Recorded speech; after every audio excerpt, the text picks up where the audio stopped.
Well, welcome back, everybody. This is Jacob's Films Perspectives, episode number 4, Number and four. we got the Barbenheimer.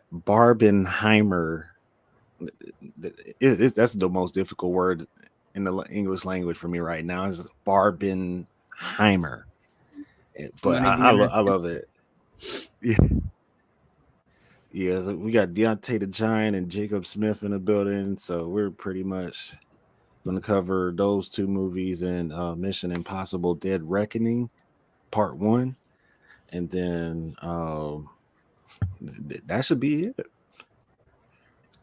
Yeah. Uh, you might have anything extra or anything to review on the show. No, not really. No. Yes, sir. Without further ado, we'll get right into the theme song.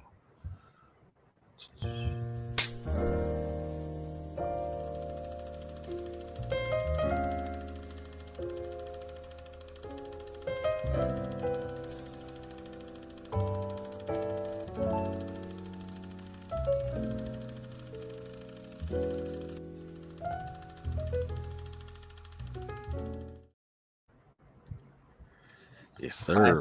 Classy, classy, classy, classy. It's like top tier of YouTube series for film reviews right there. Exactly. Number one. No, I'm just kidding. Should be though. So number one, we going with Barbie. Uh, yeah. Let's throw Barbie. Let's just jump right into it. Alrighty. Very first topic of the night, man. And it's an incredible movie. Probably go on about it for like hours if I needed to. Oh yeah, absolutely incredible. I blew me away. It blew me away so much. I paid $66 for the movie replica hoodie that Ryan Gosling wears at the end. Yeah, that hoodie is sick. Mattel is actually selling that hoodie. Yeah, I think they had it in my size. Some sizes are already sold out, and I think it's going to be a collector's item. So I went ahead and bought that because I am Knuff. I am Knuff. Absolutely. That hoodie was top. Oh man, I'm mad I didn't jump in on it. I had I to. may have a chance. Yeah, Yeah, it's still up there right now. It's still up there. It's nice. It's a nice hoodie. yeah. It just shows like you're down with the squad when you rock that hoodie. I'm down with the Barbie, and I Yeah, mean, since we're talking about Ryan Gosling, I think he deserves a Best Supporting Actor Oscar for this movie yeah, because he just kills it. I mean, as you can see in my background, I may be a Ryan Gosling stan, maybe a little bit, but he is my favorite actor.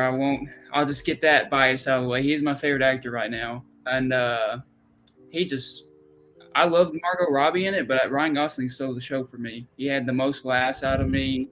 I think he yeah, gave overall best performance, and I think just him as Ken, he just absolutely just kills it, just absolutely. But Margot Robbie, let's not down her. She mm-mm. deserves a nomination as well because she is just great, a stereotypical Barbie in this.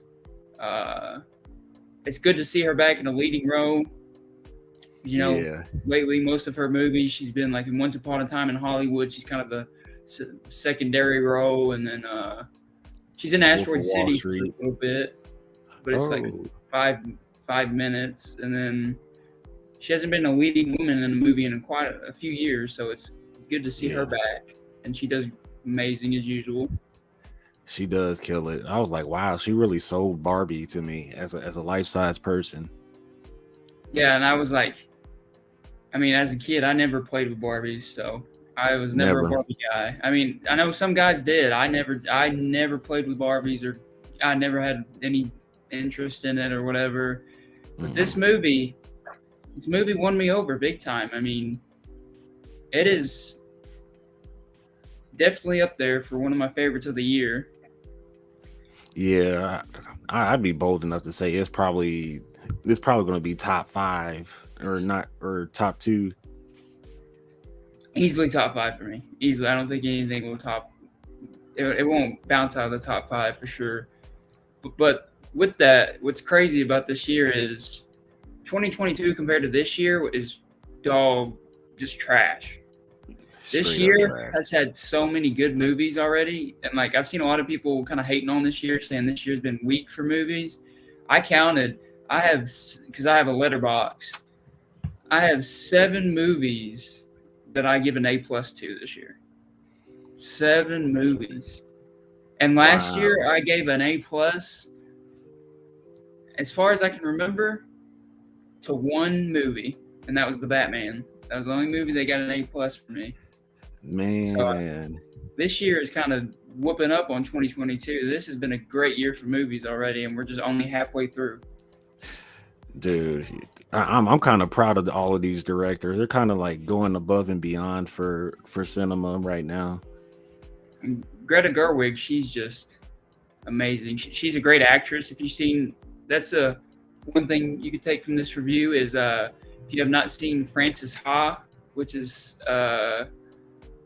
came out in 2012, 2013. She's the main actress in that. It's a coming of age movie. It's in black and white. It's kind of an artsy filmmaker type movie, but it is really good. And that's the girl that directed this. And then it was written by Noah Baumbach and Greta Gerwig because they're married in real life. And Yeah. he did Marriage Story, which is a great movie on Netflix if you haven't seen it. And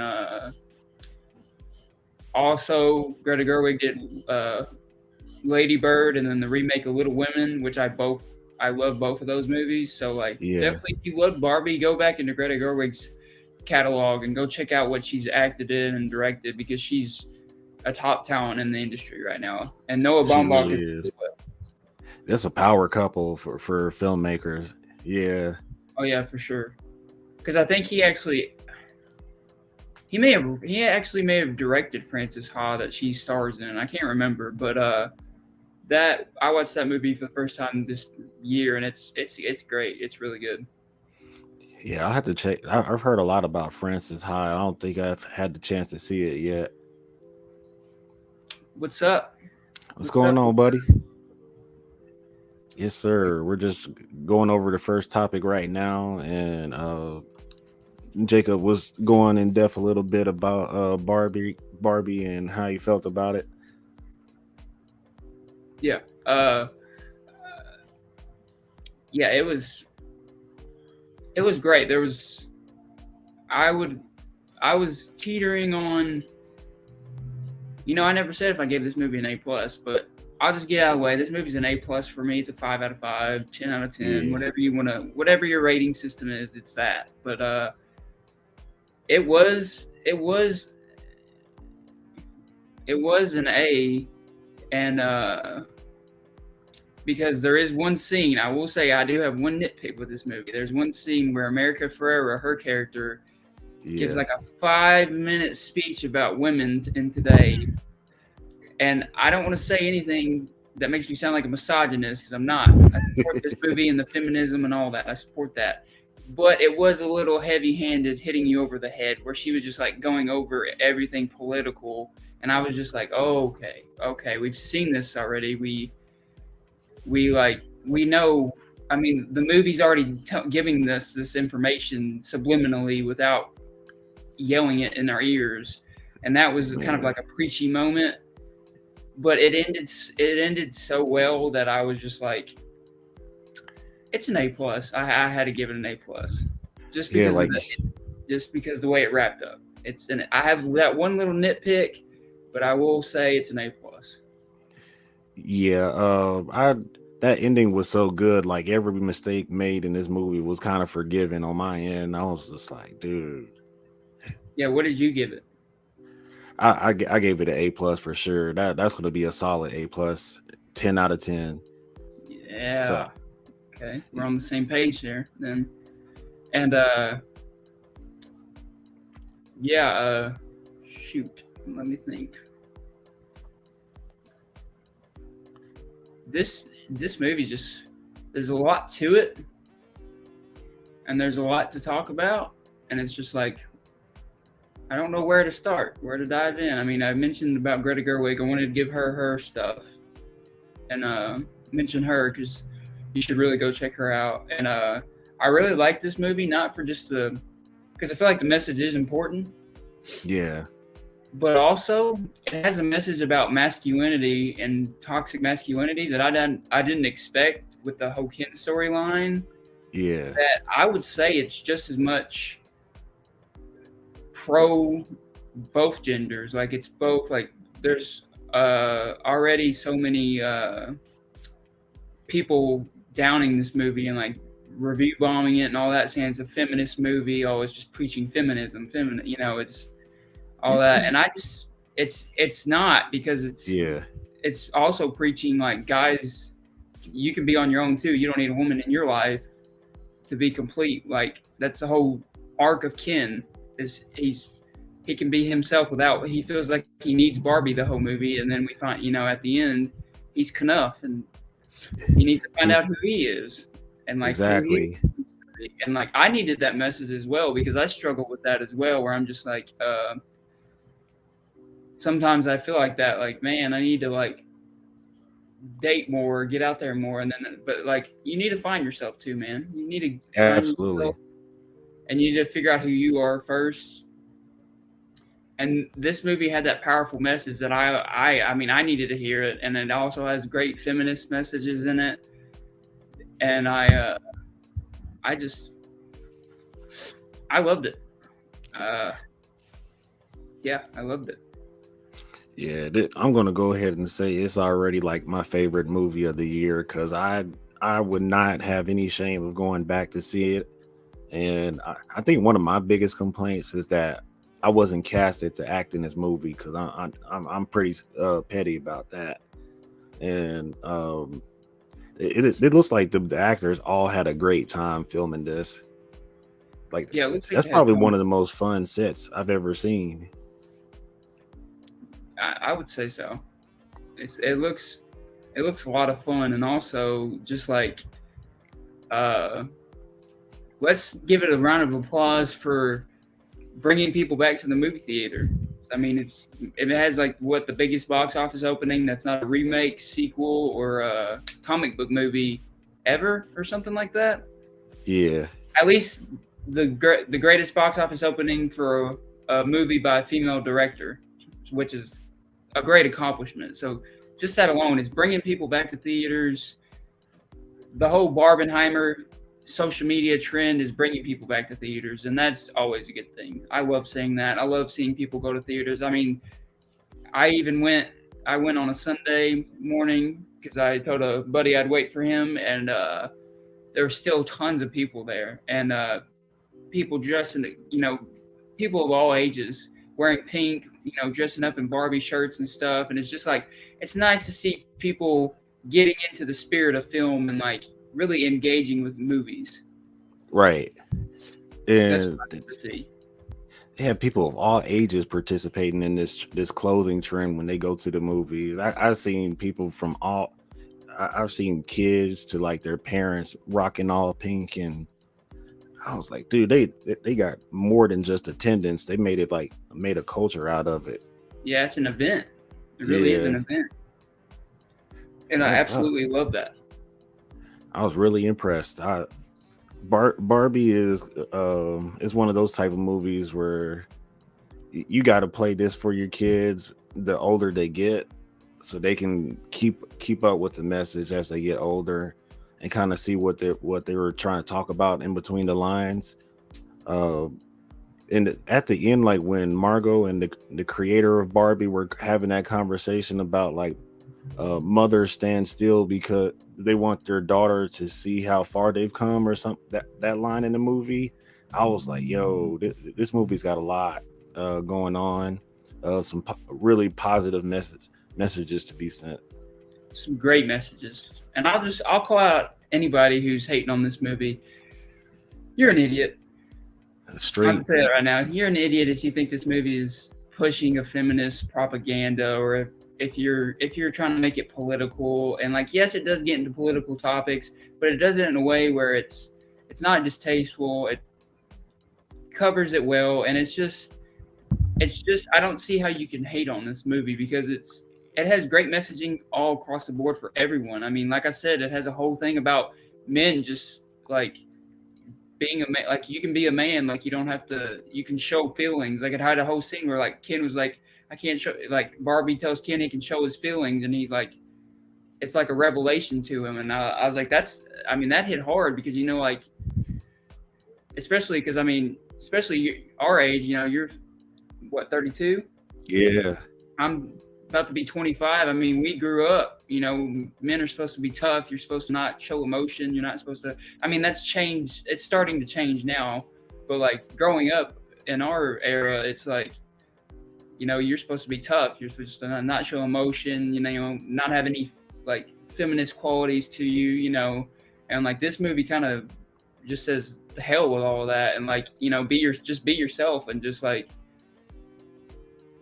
you're enough. Like you don't need, you got to find out who you are, and you don't need somebody else to help you. You're good. You're enough. You're good on your own. Yep. And like you can be a man. You can be tough. You can still be tough and show emotions. And like that message alone was great, because that message needs to be. That has a weird tie-in that I'm not going to plug it, but I am going to plug it. Yeah.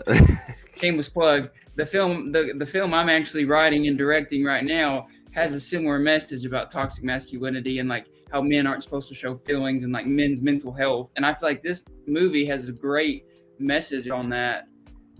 That it does. That is just as important as the feminist qualities of this movie. And I think it's so like they're so intertwined and just like so perfectly put together, where it's not.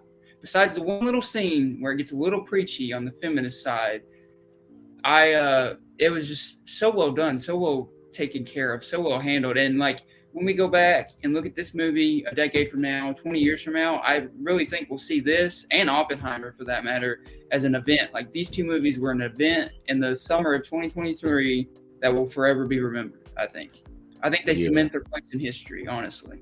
And I mean that's something big. That's probably one of the biggest compliments I've ever given to movies. But I really think both Barbie and Oppenheimer will cement their place in history as very important films in the time they came out, for sure. Yeah, those two movies have not only done justice by theaters, they've probably done justice by people in general, and they've probably done justice for like the production teams as well that was involved. So I really respect the whole cast of both movies. It had all stars on both movies. The writing was good for both movies. The only reason I would give Barbie the edge over Oppenheimer is just because of the time. Almost 3 hours of just recollecting on Oppenheimer's career. And then Barbie is just like, you get nearly 2 hours of just like, all right, here's the problem and here's how Barbie's going to solve it. And you get even more than that out of this movie. But like on a base level, yeah, Barbie was a lot larger than life. And the movie even says it too. Like we designed you for this, and that. And they started, I guess the dolls themselves started evolving too to keep up with the times. So the fact that they use the concept that everybody is Barbie, or every woman is Barbie and every man is Ken and can be Ken, that was pretty awesome message too. It was just like it's basically saying like we're all attractive on the same playing field, and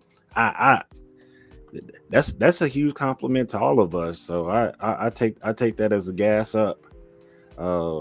It basically said we're all beautiful, and we're all the standard.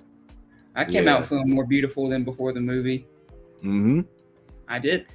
I'll admit it. I felt like a beautiful man. I mean, it's very empowering for both genders. It's very, it's a very, like I said, it is based off a brand, and it is a Mattel movie. It's based off of doll, but at the same time, it's so the messaging is so important in this movie. It really like I can't express how important this movie really is, and it shocked me watching it. But I was like, this movie's giving like great advice, and like just like my buddy James, who in the comments said you're Knuff, like that whole you're Knuff thing. It can be a funny joke, but it's a funny joke, but it also has great like a great message behind it. Basically saying, like just because you're a guy doesn't mean just because you feel like you need to, like the society or something tells you need to have a girlfriend or you need to have a woman to be happy in life. You don't. You can figure it. You can hang out with your bros. You can figure out life on your own, and you got to figure out who you are first before you be with somebody else. And it's the same for Barbie. She had to figure out who she is first before she gets with somebody. And I feel like that's an important message because I feel like in relationships today, they're very toxic. And I feel like this has a great message against toxic relationships where it's like, no, you can take your time, figure yourself out first, what makes you happy, what you want to do. And then once you're comfortable in yourself, then you can go on and be with somebody. And I feel like that's a great message in today's world of toxic relationships as well. And Exactly. see, like, that's where I had so much trouble, like where to start with this movie, because there's so many messages. It's just like, but that can be sloppy if it's done wrong, but the script is so tight that it's not sloppy at all. It's all perfectly placed. It's all well done. Besides that one little scene, I think it's a perfect film. Yeah. 'Cause honestly, that scene did push their luck just a little bit, but It didn't honestly, push it enough. yeah, I'm just mad I wasn't in the cast. I really would have enjoyed like goofing off with all those guys, and I probably wouldn't have liked the dance routine that much, but all the other goofing off that was it looked like they had a great time. It does. Ryan Gosling just killed me the whole movie. He is so hilarious in that movie. I love that scene where I guess because we can talk into spoilers now. Yeah. We can when Barbie asks him to go somewhere and he's like, hold on, give me a second, and he goes behind the little pillar and he goes, sublime. He goes, sublime. And I'm just like, that is so something I would do. Like that is so me. And then he comes out and he's like, yeah, that sounds cool. Like he just, his comedic timing is just on point the whole movie. And the whole beach off scene, he's like, I'll beat you off. He's like, you're not gonna beat him off without beating me off. And I'm just like, it's a perfect word to use because it works with beach, but when you say it fast, it sounds like you're saying beat, and it's like, and it's just so hilarious, dude. I mean, there were so many moments that had me dying laughing in the theater. Yeah. And for a movie to be that hilarious, but have so much great messaging and powerful messaging in it is just a feat, like a huge accomplishment to be able to do that. Because that is, I don't know how hard. People don't realize how hard towing the line between comedy and messaging is, and just like being able to toe that line perfectly like they did. And like I said, they had a little mishap there with that one scene, but they just did everything else so perfectly that you forgive that little 5-minute part because it's just, they told it so perfectly where it's like comedic when it needs to be, it's heartwarming and heartfelt when it needs to be, and it's just absolutely just an outstanding movie, outstanding film. Yeah, especially like when that opening scene or when they finally made it to the high school to see Sasha, and Sasha did this whole tear down of Barbie and all that. Like even that didn't bother me. No, that one worked for me. I was like that. Yeah, I was like, I could see a girl of that age feeling that way about Barbie because it is also, it kind of is a generational movie where it kind of shows different ideas of the different generations with the mom, with the daughter, and then you got the older lady that created Barbie, and it's like, and like Will Ferrell. And I will say I'm not the biggest fan of Will Ferrell sometimes. I feel like his humor is screaming like a little kid. But he was great in this movie. His humor landed for me in this movie. He's probably like the second or third funniest out the whole cast for me. Yeah, he killed me in this movie. And he's like, I want you to call me mother. And I'm just like, this movie is just, and she's like, no, I'm not going to do that. And it's like, this movie is just, Absolutely hilarious. The beat you off scene, the I am Knuff, sublime. I've been quoting this movie since I've seen it. It's such a quotable movie too. Like these are memorable quotes that'll probably stay in the cultural mainstream for years to come. It's probably going to be one of those movies people are quoting 30, 40 years down the line. Like people quote, Top Gun from the 80s and Breakfast Club and movies like that. This will probably be one of those movies that people quote when we're 50, 60 years old down the line. Yeah, I'll say beat you off. I've been saying it so much lately. I've been saying this. I've been saying I am Knuff lately too. I like that, and the whole Kinergy and the score and the soundtrack. Not really the score. The score is not. It's more of a soundtrack based movie than a score based movie. The soundtrack. I will say I didn't care for the Lizzo part. I'm not a Lizzo fan. Don't hate on me. Don't attack me. But I don't. I'm not. I've never been a fan of Lizzo. I don't like her. So like that, the whole Lizzo song was kind of a rough opening. But then the rest of the soundtrack is great. Like Dua Lipa song in there is great. Billie Eilish song. Oh, Billie Eilish, that was a great moment. That's a great. That was her song fit perfectly with the emotional scene that it was placed with, definitely. And then Charlie XCX, who was a pop star that I actually really like. She has a song in there that is actually just absolutely so catchy, and it's really great in the movie. And I've been listening to the Barbie album since I've watched the movie. I've had listened to some of the songs, and like I was just telling Deante before we went live, the Nicki Minaj and Ice Spice version of Barbie Girl is just it's a great song. Like it's heat. It's heat. Yeah, that was a very successful remix of it, and that's impressive that those two pulled it off together. Yeah, and that's kind of like because Nicki Minaj is more like Ice Spice is kind of a newer generational artist. Nicki Minaj has been around since I was, I feel like I'm old, so I guess Nicki Minaj feels like of my era, whereas Ice Spice feels of like the younger era. So like I feel like it was like two eras of female rappers coming together to make this awesome remix, and that's a great accomplishment in of itself right there. This whole project was genius. It was just pure genius at its finest. Oh, just absolutely, just yeah. I feel like we're just absolutely just stroking this movie, but like it deserves it because it is so great. It really is. It shocked me. Yeah, I knew the movie was going to be when I saw the Rotten Tomato and the IGN scores. I was like, "Oh, this movie is definitely going to be a problem," but I didn't know it was going to be that good. Yeah, I was expecting maybe an A or A minus. I was expecting. I mean, I've been excited for this movie for about 2 years now. Ever since Greta Gerwig was announced and Margot Robbie was the star, I was like, "Oh, I'm in." And then once Ryan Gosling was cast as Ken, I was like, "I'm in." That's my dude. That's my favorite actor of all time. I was like, I'm in. And He's the perfect like, Ken. He literally is the perfect Ken. Yeah. And like, it's just, it is such a, like, and even Ryan Gosling, he absolutely kills it with his singing. Cause like, he's actually singing. Cause I mean, he has some of that background cause he does have a band actually. And, he is a singer. He does have a band. I forgot what the band's called, but he's been on tour with a band before. And he in La La Land, of course, he sings. But I'm Just Ken is a banger, bro.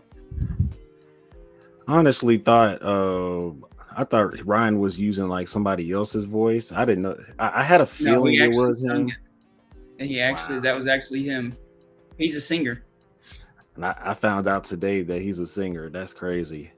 Yeah. His song, I'm Just Ken, absolutely slaps. It's like, dude, I wonder if like the other people joined in and like sung with him, like really sung with him at that scene where they're at the campfire on the beach or something like that. And they were all singing along. I don't know. Like, because the guy that played the Ken that was opposite to him, the dude that played Shang-Chi,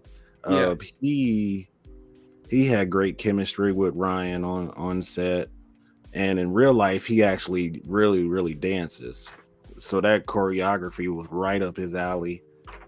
whenever they had that dance routine. I was like, dude, Speaking of that, when Ken starts just moving on the floor, like he looks like he's like getting mad because the other Kens are dancing with Barbie, and he's just like he just starts snapping his fingers and he's like going on the floor. That scene just had me dying. He yeah, just I looks was so like, upset.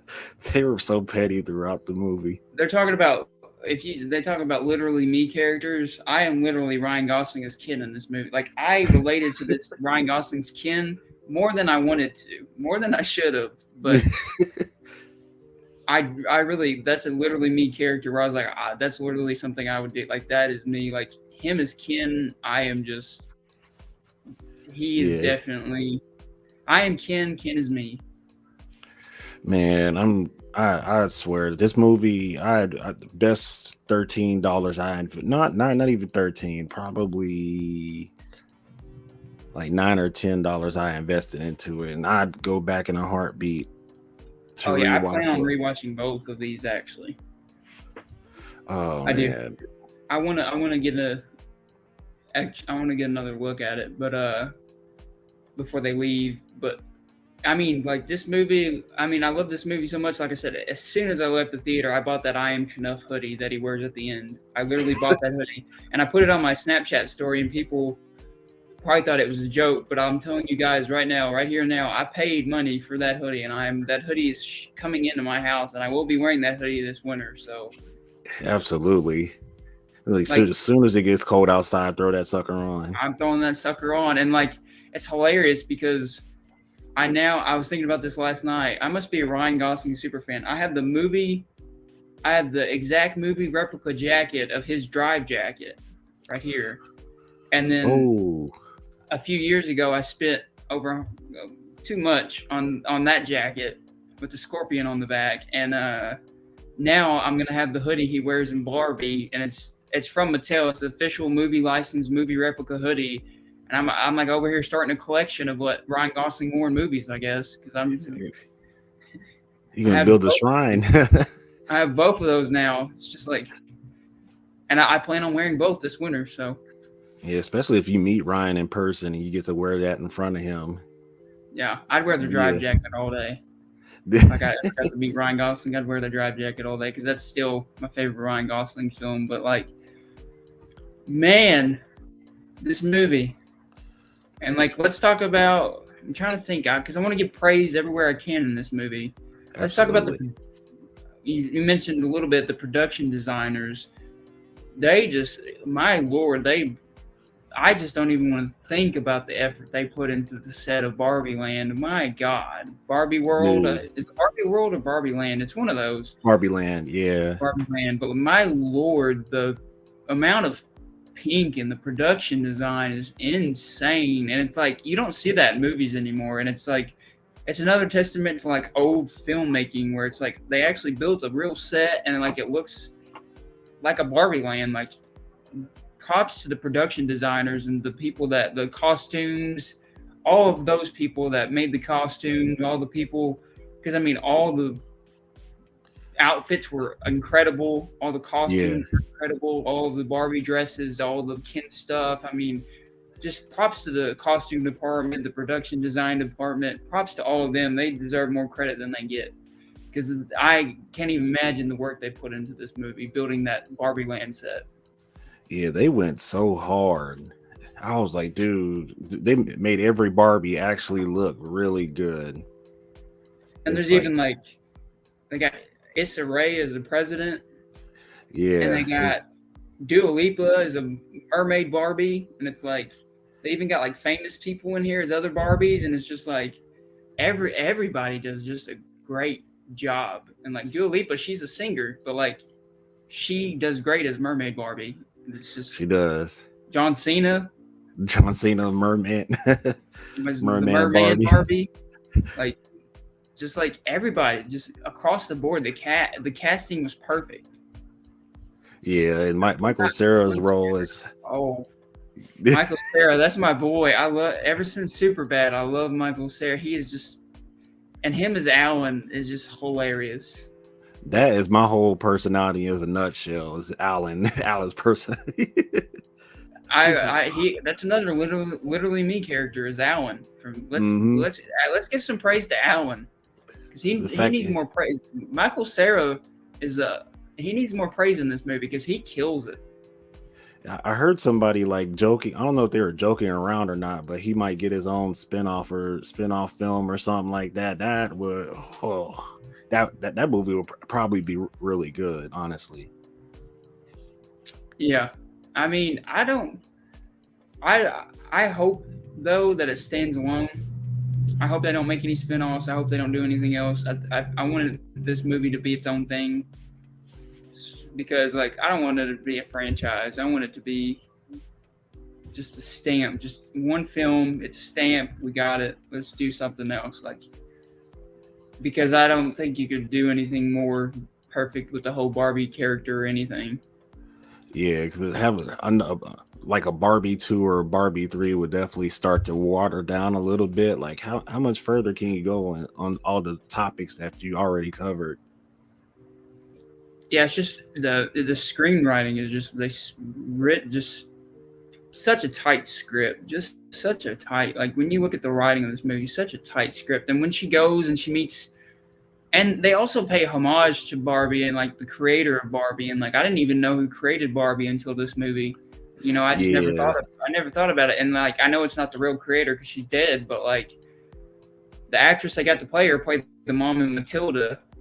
If you've seen Matilda, for all you yeah, '90s kids, you know, but like just that whole scene where she's Barbie and it's like it was so profound when Barbie wants to become human and she's like, "Are you sure you want to like become human?" And like she gives her those glimpses of what like being a human will be, and it was yeah, just like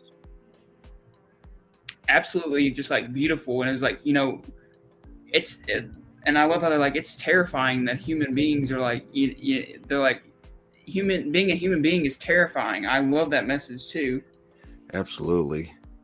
There's absolutely no certainty with the real world, and they kind of push that message too. Like, Mm-hmm. if you choose the real world, just know stuff coming with it.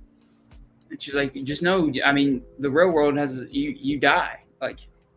And Yeah, like it brought like a very existential message to the movie where it brought it just above a fun blockbuster. It went into like a art type film, like a A24 type film yeah, feel where it was like the existentialness of like being a human being is terrifying and like you only have so much time on this earth. And like I love that scene when Barbie's sitting down and she's like looking at all the people on the beach and like there's the one guy that's sitting there depressed and then like there's like a couple and then there's like the old lady and it's like she's finally seeing that like life isn't perfect. Like people go yeah, through things. You're gonna have your ups and downs. yeah. And the creator of Barbie at the end of the movie also pointed out that like there are certain concepts that people come up with just to help them get a grasp on life or something like that. Because she was talking about like patriarchy and all that stuff, and it, like when it comes down to it, yeah, she hit it right on the nail. Uh, and the fact that people rely on these talking points for so long, and it's just divisive, and it distracts you from like your purpose, like become leveling up, um, identifying yourself, and having an understanding of who you are, and not being ashamed to live the way you want to live. So she wrapped all of that up in just a few sentences. So I was really impressed that the script was that good for every character. Yeah, I love that whole scene too when she just kind of like it's kind of like a void basically. There's just Yeah. kind of like a white void, and I love that scene. Oh, dude, I ain't gonna lie. I got really, really close to crying when Billie Eilish came on with during that scene. Just, The hair on my arm stood up for sure. I was like, why it's so that song is so touching, and that's on top of that scene and everything that was happening in it. I was like, God, that was really Yeah, impressive for an ending.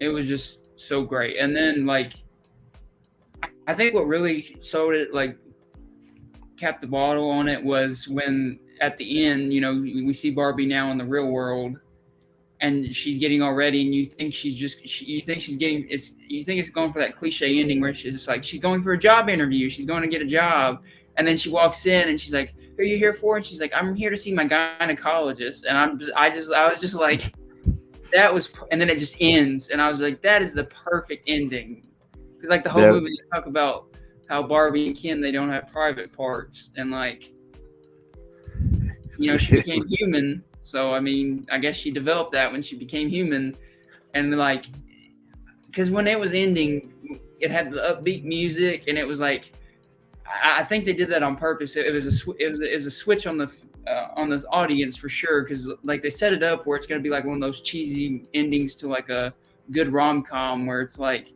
oh, the girl gets the job in the end, and like I was like, oh, please don't do this, because I heard the music swelling and she walks in, but then when she was like, I'm here to see my gynecologist, I was like, you just switched it on me, you outsmarted me, perfect ending. It just went to black after that. Perfect ending, man.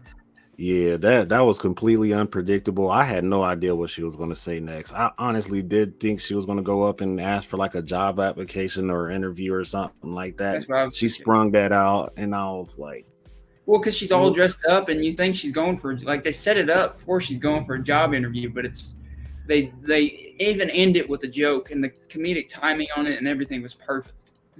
yeah, that's one of those like I made you look type of things that Greta probably threw in there just to mess with people, and I loved it. That's the point of the movie where I was like, okay, A+. Like, okay, I can't, just A+, give it to it.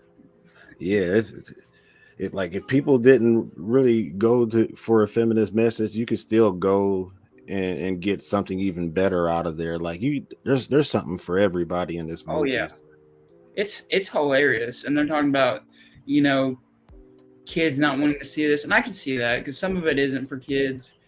But again, it's PG-13, and they never market it towards kids. All the marketing I've seen is never been towards kids. I've never seen, I haven't seen anything where it's like, this is for kids. They've come outright and said many times in the making of the movie, this is going to be a more adult PG-13 movie. But even then, I mean, I'm not a parent, but I feel like if I was a parent, I would be okay with letting my kids see this movie, because I feel like the kids aren't going to get the adult jokes, but they are going to still pick up on the little nice messages, especially between the daughter and I forgot the character's name, but America Ferrera, the character she plays. Yeah, they said her name, but the name's like slipped past my mind. I know the daughter's name was Sasha. Yeah, Sasha and America Ferrera being her mom, they could especially a lot of little like teenage girls could really like relate to that message. And then you look at boys like growing up, like, hey, it's okay to show feelings, and like it's like it has such an impact on every age can learn something. It's like even older, like all the way till you're like 80, where they like Margot Robbie looks at that old lady and she's like, "You're so beautiful," and she's like, "I know." That old lady knew she was the shit. Yeah, Barbie just sat there on that bench, and she's just like, I can appreciate that joke, and it's just like she took time out of her like perfect mindset in her world to stop and smell the roses, and I thought that was a beautiful scene because of that too. It's like she's absorbing in the real world. But the last thing I will add to that is Ken, when he went to the real world and his curiosity and finding out that men actually run the real world. His curiosity killed me because he couldn't control himself. He was snatching patriarchy books and yeah. He's like, horses? He just became fascinated with horses. Like, a man on a horse is true strength. It's an extension of us. Yeah. He went back to teach that to I loved all that. And then he's like, and then at the end, he's like, really, I just like the horses. He was like, I didn't. at the end when like he's explaining to Barbie why he did all that, he's like, really, I didn't even care for the patriarchy stuff. I just like the horses. It's like it would have been a good idea, but they didn't do anything for horses or something like that. And I was crying. Ryan Gosling had me rolling the whole movie. Oh yeah, I feel like overall he was my favorite performance. Margot Robbie gives just as good as a performance, but Ryan Gosling was my favorite. Then Margot Robbie for sure, but like both of them deserve Oscar nominations for this movie. And Greta Gerwig and Noah Baumbach, this deserves a Best Picture nomination, I think. It probably won't Absolutely. get it because it is in that blockbuster realm, those movies. But I don't know because Top Gun Maverick last year got a nomination. If Top Gun and Maverick got a nomination last year, this should definitely get a nomination this year. Yeah, a lot more people should go. And honestly, it's doing a great job of continuing sales. So I think it's going to cover a lot of film moviegoers by the time it leaves the theaters. Like it's great for people like us that like really want to dive into film and like want messaging and we want deep themes and we want like great storytelling, but it's also just as good as just like a fun summer blockbuster at the same, like it doubles as both. So like any film fan, if you're getting just into movies, even if you're not a big movie fan, I still think you should go see this. Like I think everybody can get something out of this movie. Yeah, absolutely. Uh, but yeah, 10 out of 10, A plus. That's all I had for Barbie. Unless you had anything else. Nope. I think we praised it as much as we could. I mean, there's so much to touch on the movie. We could sit here for hours and hours and still not touch everything, and that's just a testament to how great the script was and how they really pulled off just a great movie. Yeah, if we really would have went in depth with Barbie, this probably would have been like a 2 or 3 hour podcast, but Yeah, we still it got would have been worth Oppenheimer the to talk conversation, about. though. Yeah, We exactly. we don't we. I think we've hit the notes. Basically, if you're a human being who has feelings, go see Barbie. Yeah, don't be an incel. Go see Barbie. Yeah, don't be an incel. Go see Barbie. Yes, sir. That's it for Barbie. So we finally get to move on to movie number two, and that is Christopher Nolan's Oppenheimer. Whew, this movie, woof. Yes, Lord.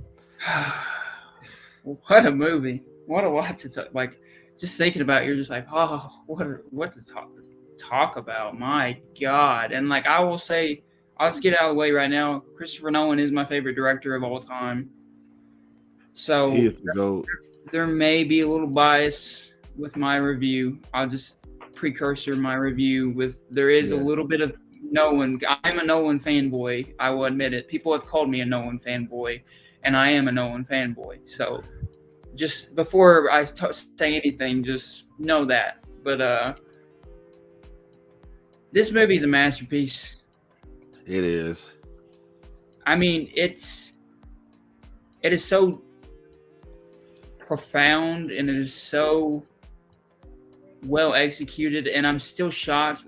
There's still I mean, I guess I'll give my grade out the gate. I mean, this is obviously a 10 out of 10, A+2. And but before we dive into it, what did you think about it? Because like this movie, I haven't heard a lot. Like I've heard more about Barbie than Oppenheimer, and I haven't heard a lot of people's opinions on Oppenheimer yet. So I'm interested. Yeah, Oppenheimer for me, I would have given it a perfect score. I think some parts of the movie might have been stretched a little bit, and I the first time I went, I was a little bit tired. So me and my friends kind of like were on and off, like passing out. But I stayed awake for quite a bit of it, so I was able to follow the plot from start to finish, even though I missed like a scene or two. But um, Oppenheimer overall, like that movie would be like a 9 or a 9.5 from me, and then that would definitely be like a solid A, maybe A- on a bad day, but solid A. I can give that because Barbie secured that plus for me.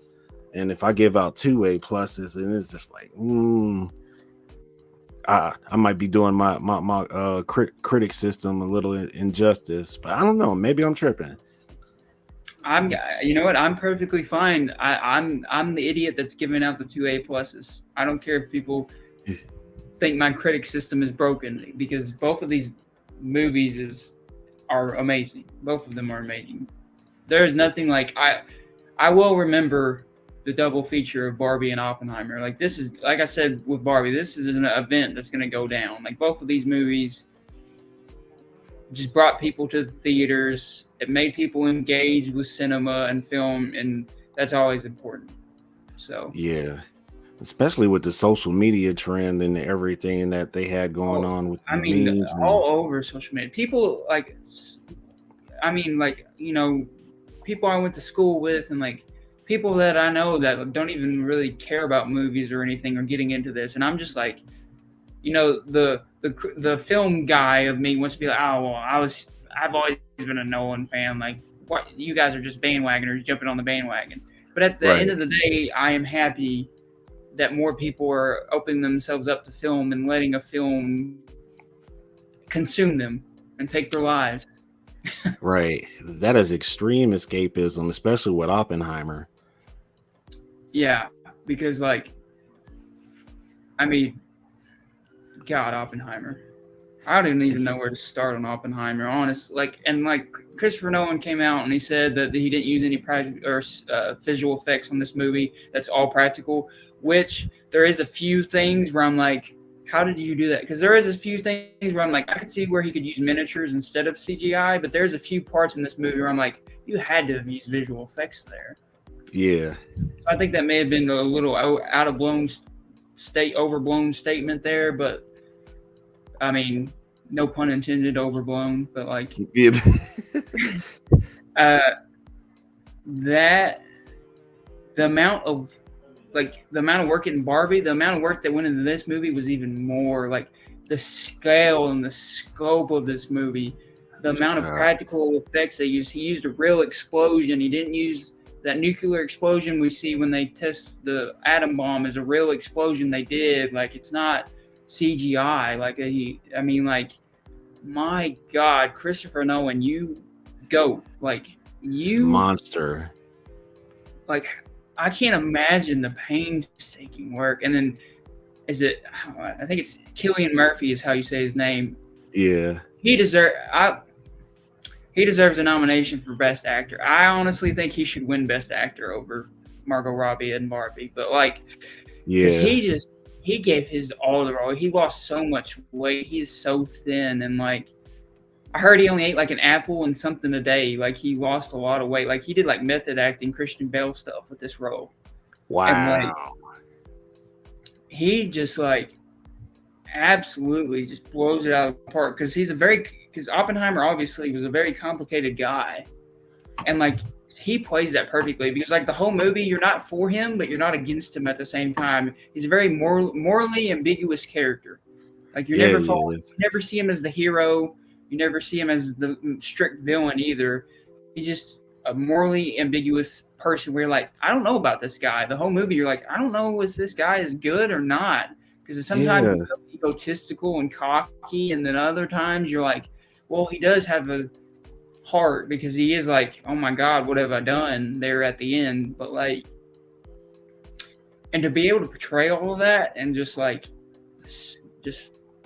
top tier performance. And he deserves more love, because he's been in movies since the early 2000s. I've seen him in, and he never gets the love he deserves. He was in the Dark Knight trilogy as Scarecrow. I mean, he's been in so many great movies, and he never gets any love. And shout out to Cillian Murphy. That man is a great actor.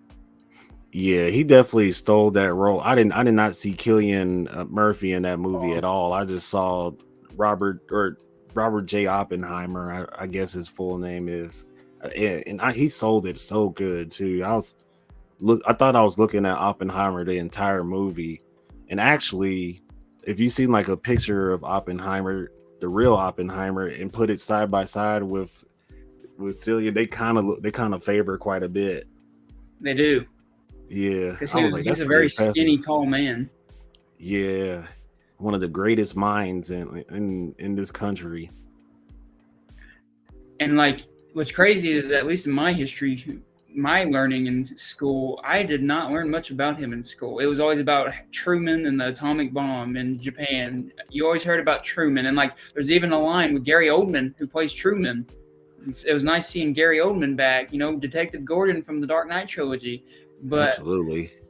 him as Truman, he was like, nobody's gonna remember you for the bomb. They're gonna remember me for it. And that line is completely true, because like in all my history classes, when we talked about Hiroshima and the Japan and the World War II atomic bomb, Truman comes up. Truman was the one that dropped the bomb. Truman did it. I heard about the only time I ever heard about Oppenheimer was like when we studied like the making of the bomb in like a day or one day or something. Like, you barely ever heard about him. Like, Yeah. he kind of was buried in history. They kind of buried him in history. It's and like left him in the history books. Yeah, it makes you wonder, like, did he really lose his credibility, or like, why did Truman get in-depth coverage but he didn't get in-depth coverage? Yeah, I don't. And I learned so much from this movie. Like, I learned, like, this movie was like educational too, because like I learned so much about that whole process, and I didn't even know. And it's sickening. It is absolutely sickening to watch when they're picking the towns, and they're like, well, there's 12 cities in Japan we could drop this that is big enough to see the impact of this. And I'm just like, you're just sitting there hearing this, and you're like, that's my country that did that.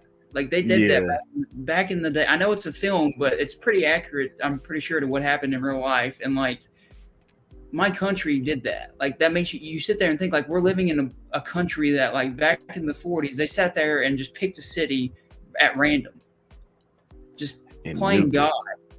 Yeah. And it's completely wiped that place out. Like, and like, there's even a joke in there where the guy's like, well, we can't do Kyoto because me and my wife honeymoon there, and it's a great city. We can't bomb that city. I mean, I laughed at that, but at the same time, I was like, oh my God. These guys are crazy. You just think because, okay, so it gets spared because you honeymoon there? Like, gosh, I bet the people of Hiroshima and Nagasaki wish they would have came and honeymoon there. Exactly. Like, turn those cities into a vacation spot so they don't get hit. It's like, it's sickening, and it's sickening to know, because like, you grow up knowing like, oh, the atomic bomb ended the war, like we had to do this, but then you learn in the film, Japan, they weren't going to admit defeat, but they were basically already defeated when we dropped the bomb, and that we actually started making the bomb for Germany until Germany surrendered. And like, I could see Germany deserving an atomic bomb because of Hitler and the Nazis. But like, Japan, I mean, Pearl Harbor, they did some terrible stuff in World War II and all that. But like, yeah, and it ended the war. It saved lives. But at the same time, it's like,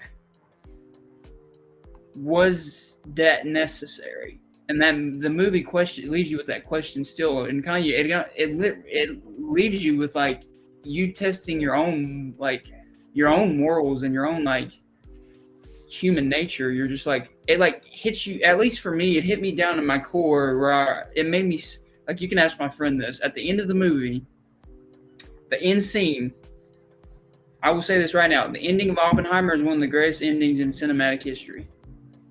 Yeah.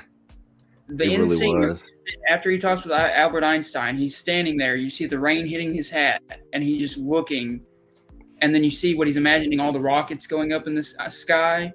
And he's basically like, what have I done? What have I unleashed on this world? And like, I had goosebumps from head to toe. And I sat there during the credits for 5 minutes, staring at my feet, not saying a word. My friend who went and saw it with me, he leaned over. He was like, "You good, man? You good?" I was like, "You gotta give me." I was like, "You gotta give me a second, bro." I was like, "You gotta give me a second." I was sitting there just staring at my feet like this, mouth wide open. Just, it literally, no pun intended, blew me away. Like, I could not it felt like an atomic bomb had hit me emotionally. Like it hit me to my human core, where it was like, it's such a huge scale movie, but it hits on Yeah. the minutia of like human beings and like how capable we are, the evils we are capable of. And then it makes you think about your own life and the bad stuff you've done in your own life. And I mean, yes, this was on a much bigger scale, obviously, like tons of people died, much bigger scale, but then it makes you self-reflect, and you're like, well, it makes you think about the terrible things you've done in your life, or you feel as terrible, or the bad things you've done in your life. And it's like, it makes you question your own morality, and like, what would I have done? And like, what, like, you know, and it's just like, for a movie to be such a big scale and about something set in history, but to have that metaphysical like theme to it, where it's like it hits you to your human core, that is unheard of. That is like people were calling this might be the most important film of this century. I agree with that. I completely agree with that. Like, this might be the most important film of this century, because it makes you look at yourself, and it makes you question like everything you do. Like, it makes you question everything you do, and like everything you've learned, and like what you know, and like the government, and like it makes you look at the U.S. and you're like, you know, we were raised as like the U.S. is the greatest country in the world, but then you look at it and it's like, man, we did some crazy shady stuff, bro. Yeah, we did. America is like, we should be under fire, or at least some kind of scrutiny, because when this movie travels internationally, people are going to be like, oh, that explains a lot. Like, I'm intrigued. I was thinking about that while watching the movie. I was like, I'm intrigued to know what other countries think about this movie, because it will be a different perspective, because from our perspective and how we're raised, you know, I don't know how they're taught in other countries, but how we were taught in other countries is we were heroes in World War II, and we ended the war. And yeah, there were heroes in World War II, like D-Day, we invaded Normandy, we helped stop the Nazis in Germany. So of course we were heroes, because we helped end Hitler and Nazis. But at the same time, we did some very questionable, terrible things to people that did not deserve it, like just ordinary citizens. And it just makes you question, like, man, what's worth what? Like, you know, like, was it worth it? Like, there's people that like it wiped out, because like it wiped out so many people. Like, I think they said in the movie like 220,000 was the total casualties. And like there's after, and like this is another thing I loved, since you probably like this too because you're a horror fan. This is the closest no one has ever gotten to directing horror. Like, if you watch all his whole filmography, I've seen his entire filmography besides his first film, Following, but I know enough about it because it's not a feature film takeaway. It's only 50 minutes, I think. Yeah.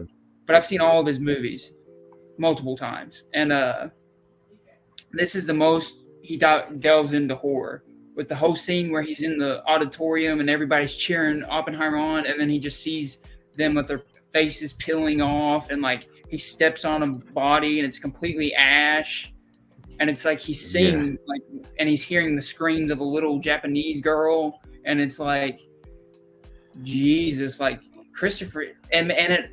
This is sad to say because it's horrifying, and I'm glad he portrayed it that way. But I would love to see Christopher Nolan direct a horror film after seeing that. Yeah, I honestly want to see him cover like another controversial figure that probably got forgotten about too. Because if he goes this hard for Oppenheimer, he's going to be.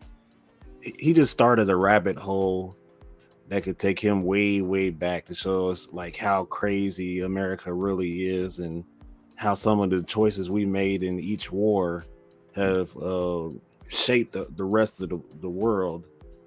I kind of want to see his take on Vietnam, honestly. Vietnam would be interesting. And like the one man was like responsible behind like some of the worst parts of it. It's just like, and like stellar cast, my God. Like, stellar cast. Emily Blunt, Florence Pugh, my God.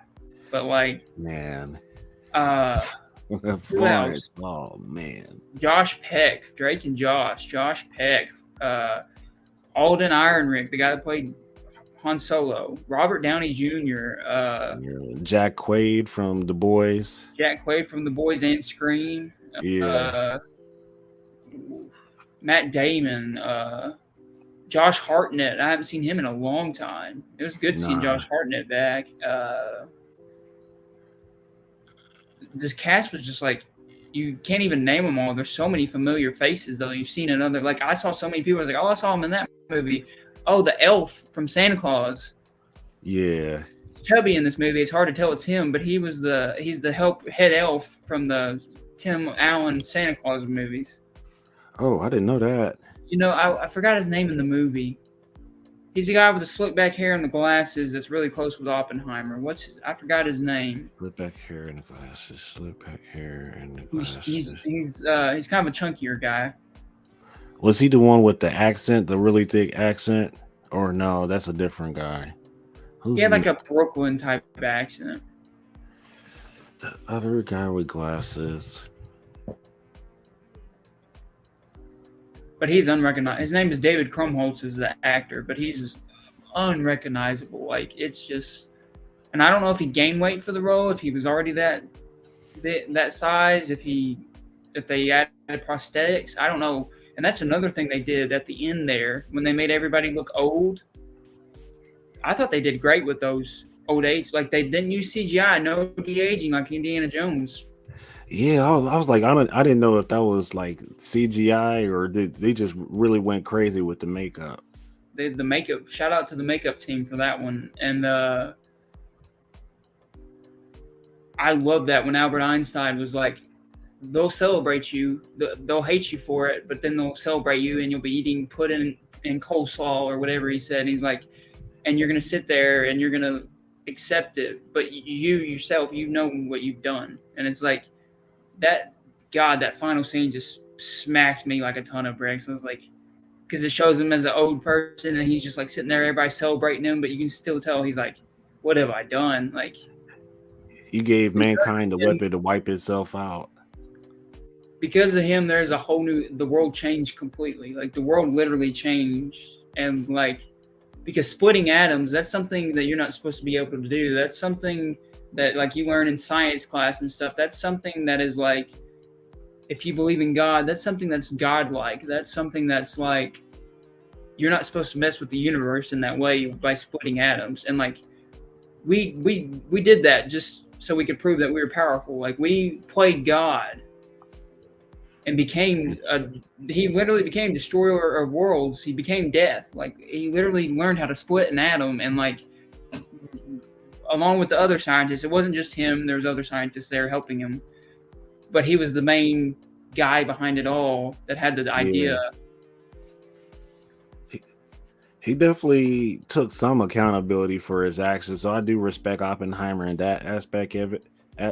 If Killian pretty much was nailing his personality to the T, and that's like the most accurate depiction of who Oppenheimer was, like to the T. Yeah, Oppenheimer was definitely a complex dude, and his chemistry with Albert Einstein kind of shed more light on who he actually is and what type of human being he is down to his core. So that was pretty cool. I just love seeing Albert Einstein, and I've always loved Albert Einstein since I was a little kid. I've always had a fascination with him because I'm like, this dude was a genius, and like just seeing him in a movie. I don't think I've ever seen him in a movie until I lied. I've seen him in Night at the Museum, but in a serious movie, this is the first time I've ever seen anybody play him in like a serious role, and it was whoever played him. I don't know the actor, but did amazing. Whoever it was. Yeah, I actually. I love that version of Albert, and that's supposed to be like to the T, like who Albert was, and the fact that he had a relationship sort of with Oppenheimer, like two of the greatest minds of all time, are like acquaintances. I wouldn't say friends or like best friends, but they were definitely acquainted, and they talked quite a bit about things. And Albert gave Oppenheimer a chance to like think it over, and Oppenheimer's like, I'm just on a journey trying to explore something. I mean, if they take it, make a bomb out of it, and drop it on countries, he didn't put a gun to their head to make them do it. They chose to do it on their own. and Oppenheimer was trying to drive that home quite a bit himself. Like throughout the movie, he was just like, "I didn't drop the bomb; they did." But But he's then you could tell. But then you could tell he was struggling with like, I basically did do this. I yeah, I gave them this power. it's just like, man, I guess those kids, all those families, men, women, and children, all that was on him, and it shows you how strong his conscience is. That, if anything, to be one of the smartest men ever and have a conscience that strong. And I saw where they said Christopher Nolan came out and said that the black and white scenes are objective, and the scenes we see in color are subjective. So like when what we see from the black and white is an objective point of view. So I guess that's what really happened, what really went on, or whatever. And then the subjective point of view, of course, is the scenes of color, where I guess it's kind of told from Oppenheimer's point of view, or like what he did, because it's based off of a book. And actually, I went to Barnes and Noble after watching the movie, trying to find the book, and Yeah, they didn't have the book at the Barnes and Noble I went to. But I am interested in reading the book. It's called American Prometheus, I think it's what it's called. it was. I'm probably gonna look for that movie, or I'm gonna look for that book too, because that if I ever pick up a book and I want to like lose myself in reading it, that's the book that I'd like to have my hands on. And that's another testament to the movie, because I hate reading. I used to love reading as a kid. I do not have the attention span to sit and read a book. But the fact that I love the movie affected me so much that right after the movie was over, I went to a store to see if I could get the book it was based off of. That just tells you how much I love this movie, if I was willing to do that and read it. Yeah, that book's probably gonna be hard to find on the internet after Oppenheimer dropped. Oh yeah, I bet it's gonna go up in price. It's gonna be crazy expensive. Yeah, But it is got God, it is just it's that worth movie. every penny. That movie is just whew.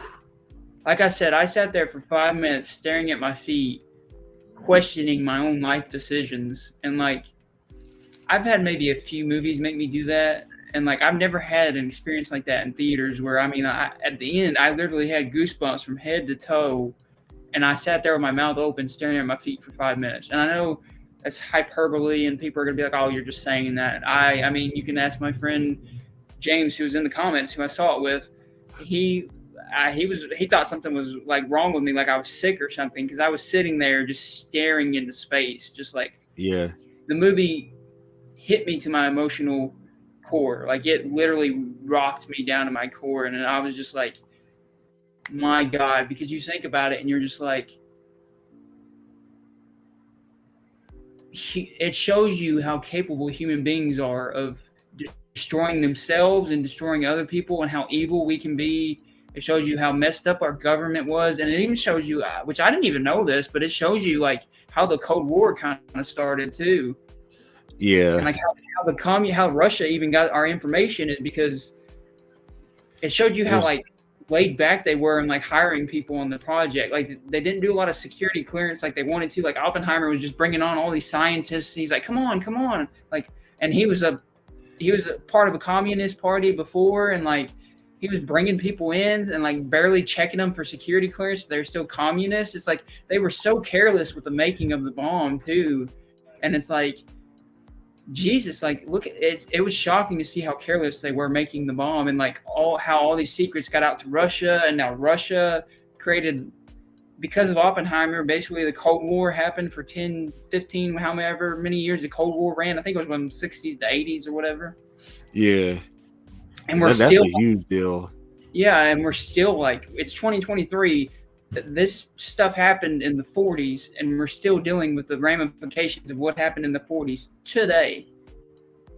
Man, With nuclear war and the arms race, and it's still a threat. It's still an issue. It's not like an old news thing. Like this thing is still going on.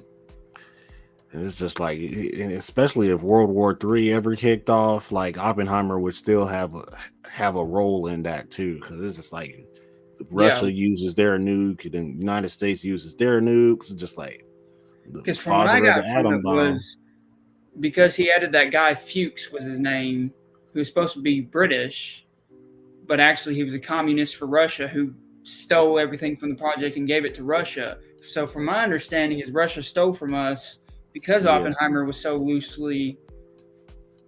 with his people he added on to the project and wasn't keeping it secret like the army wanted him to.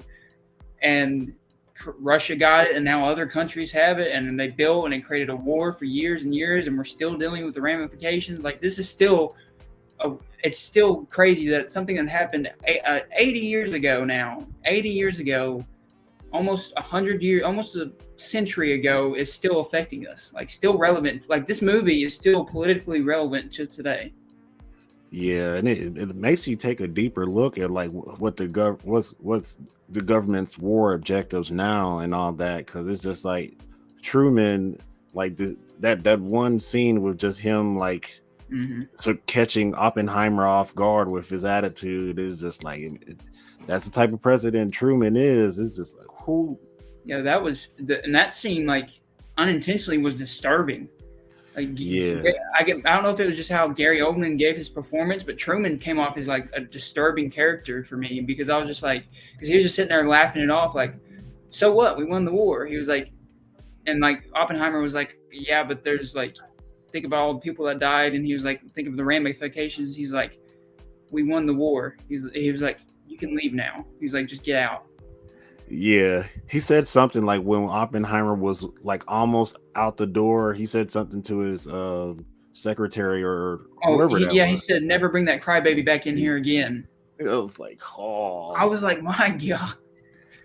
And it's just like, and you see like Oppenheimer, he was a womanizer and he was a bad friend and he did, and like there's even implications with that where like Florence Pugh may have been murdered. Like there's implications there that she was murdered because you see that black glove that's drowning her in the bathtub a few times in the movie, and yeah, it's like it's a, and then you get into government conspiracies with that. It's like, well, and like you see like this a lot of the scientists that worked on the project, like one of them was like sent to the military. One was working on the railroad. Like they basically ruined their careers afterward. man. Like they basically used them for what they needed them for, and then spit them out basically. And then they try to bury Oppenheimer. Like, yeah, they try to bury him and everybody that worked on the project. Yeah, they even like it's like they tried to take his credibility from him, knowing like everybody, like if you watch the movie like for like all it takes maybe an hour and a half, you would have like a good understanding on who Oppenheimer is, and still they built a case against him, called him a straight up communist that doesn't support his country. And it's like you're sitting there just watching the investigation take place, and it's just like we know he's not a communist, but they were going to surefire use that to throw away his credit. And when they finally exposed Robert Downey Jr.'s character for leading the whole conspiracy against him in the first place, and he ends up getting humiliated again, because the first time he got humiliated is what put him on this warpath, and then the second time is just like, wow, dude. And all of this was just over his security clearance too, so it's Then that's the other thing I want to talk about is how the rivalry, like Robert Downey Jr. just kills it. He deserves the best supporting actor too in this movie. He's just like, because you can tell like he is just the guy. He's kind of on the outside of and he wants to be a part of it, but like the scientists won't let him, and he's basically like Oppenheimer just made him ashamed. And it shows also like men's ego, and like just because Oppenheimer made those people laugh about what he did, he basically went on this warpath for a decade trying to destroy this man for a decade. And like he even set up little things where like he gave a paper to this guy to give it to this guy, so it can't trace go back to him. Yeah, it's just like, Jesus, you had a vendetta, didn't you? Like, and it just shows you how like people in like this government are just so petty, and the egos of them are just, it's just, and it's scary to think about people like that do run our country. It's like, my God, like that's terrifying. Yeah, it is, man, because it's just like if he's willing to go that far to get the father of the atom bomb's reputation destroyed, over getting embarrassed in court. Like you just never know who your enemies are until it's too late. And he's like leading him on, like, you got to sign this now if I were you. And he's just like manipulating Oppenheimer. And I feel like for some reason Oppenheimer was on to him the entire time, but he just needed more and more pieces to put it together. But at the same time in the movie, they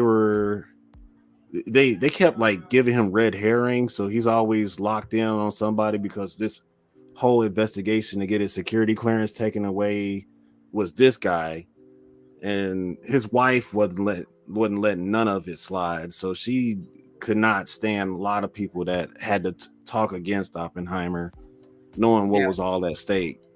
She didn't even shake I think it was Toller was the scientist's hand at that reception. Like she didn't even shake his hand because like he spoke out against Oppenheimer. And like that is I mean, that's a real wife, because like she had to sit there and like listen to Oppenheimer talk about his relations with another woman and like be embarrassed in front of the whole country, and she still stayed with him. That is a woman. Like that is a strong woman. Emily Blunt played her perfectly. She's a strong. I mean, she had her own issues. She's obviously an alcoholic, but like she was like a strong, independent woman to hang in there with Oppenheimer and still stay with him after all of that. And like Oppenheimer basically, it was like he basically let it happen because he felt so bad for what he did. He was basically letting himself get attacked and let himself get destroyed, and because he felt so bad about himself about what he did. But at the same time, he was also so egotistical and cocky, and that's why I say he's morally ambiguous, because you can't really root for him 100%, but you can't hate him 100% either. It's like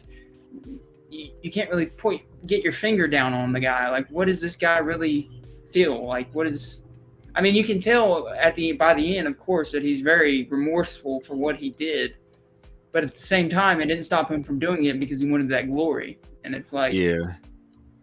And that shows another aspect of men and like how far we're willing to go just to get recognition and glory. Like our egos, how far our egos will take us. And his wife like telling him to keep fighting, and like you have things that you need to fight for, and like constantly reminding him about how what's all on the line and all that. Like if that's like a detailed, like accurate depiction of Oppenheimer's wife, she was a beast. She was definitely a queen. Yeah, definitely queen. She deserves more recognition in history than if she was that like pivotal, because I mean she was basically Oppenheimer basically gave up, and she was basically making him fight, doing the fight for him basically. Yeah, I was like, dude, this is their whole relationship was out of this world. Like the fact that he could just cheat and get caught. I mean, to be fair, they started because I mean she was married to somebody else when they started getting together, so I mean she cheated too, and it's just like every relationship in this movie is so complicated. Like his relationship, it shows his relationship with everybody is so complicated, and there's so many just nuances to like him and Albert Einstein. They're acquaintances. You can tell Albert Einstein respects him. He respects Einstein, but they also have differences. And then him with Louis Strauss back and forth is just who is Robert Downey Jr.'s character is just like they're enemies, but at the same time, Oppenheimer kind of respected him in a way.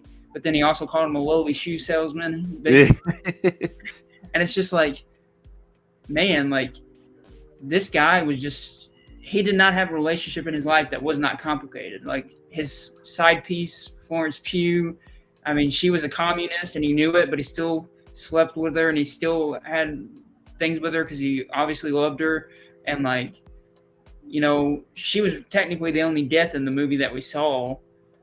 And that's still ambiguous. It's like, well, was she? Because at first you think she committed suicide, but then when it shows flashbacks, it shows, you know, black, and it's like, is that Oppenheimer thinking that she was killed, or was she actually? Is that Nolan hinting at maybe she was killed, and like it just can't be proven?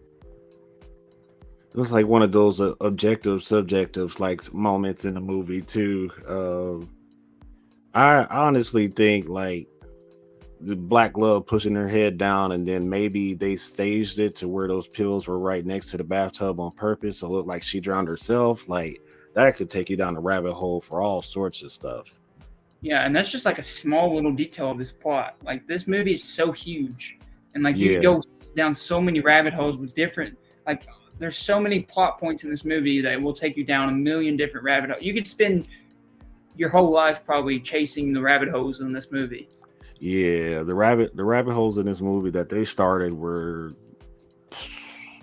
out of And this it's just world. like because like she was a strong, independent woman. Like she didn't show signs that she was crazy, but then they try to say she had psychiatric problems. And it's like, well, did she, or was the government just saying that, and they made it staged and look like that so they could kill her because she was a communist? Like, and there was even those comments where like Casey Affleck even shows up in this movie, which was a surprise cameo. You know, Ben Affleck's brother as the Yeah, I forgot what he is. He was like the security clearance guy or whatever. And like you could tell that he was like trying to grill Oppenheimer, and you could like he had a vendetta against communists, and yeah, he was willing to like basically do anything to end communists. And like there was a gray area there where you're like, this guy, they may have killed some people in the making of this. Like they may have some people off, you know. yeah. They put some targets on people's back for sure, just to get this movie out.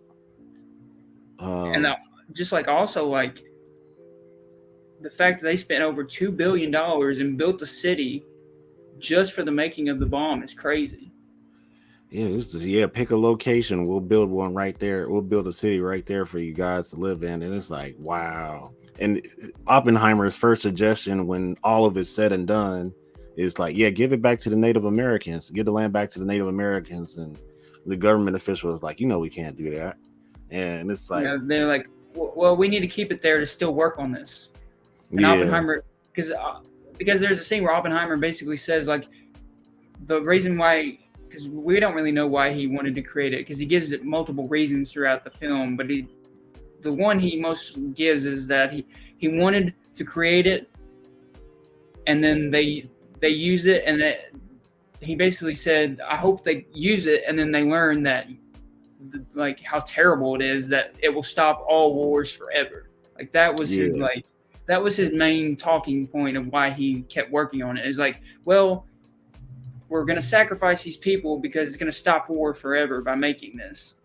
And I'm like, man, you are so naive if you think that's yeah, like once we get that weapon, we're going to make more of them. yep. Mass That's America. production.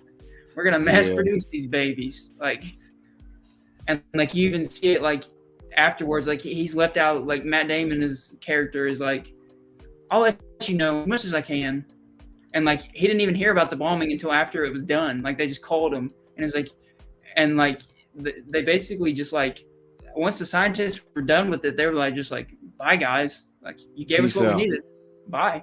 And like ruined, like discredited them, made some called some of them communists, like made one of them, he was just became a railroad worker the rest of his life, and he was a genius. The other one was sent to the war. It was like they were like getting rid of him just like nothing.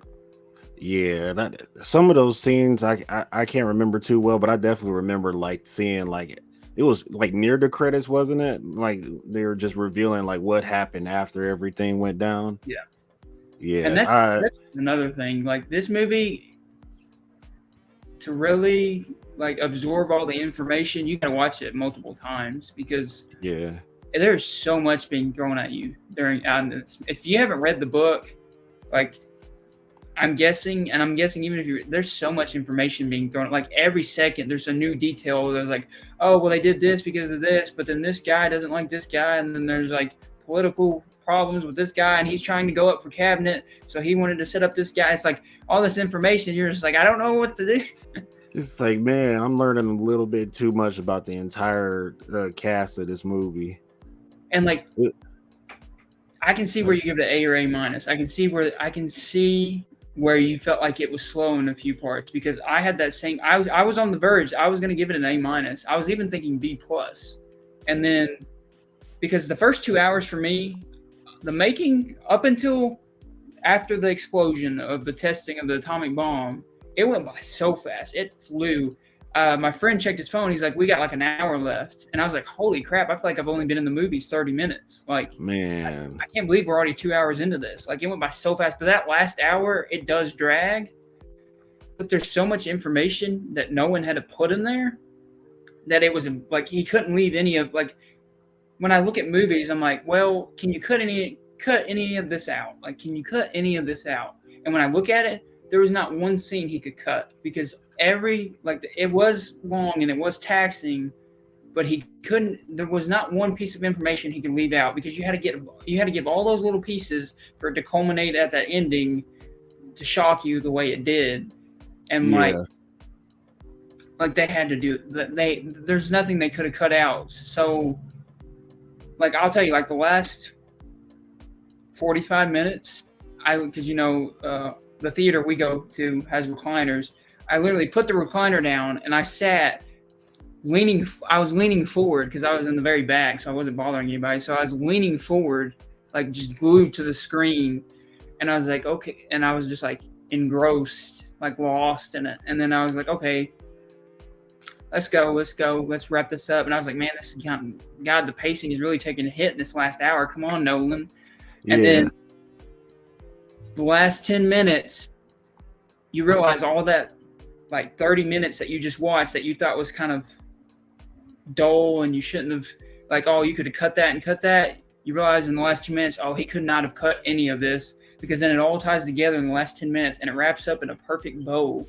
And like he basically, and then the final shot, like I said, the last minute of the film is one of the greatest endings in cinematic history for me. And like I said, blew me. Like I said, I'll say it again. Goosebumps head to toe.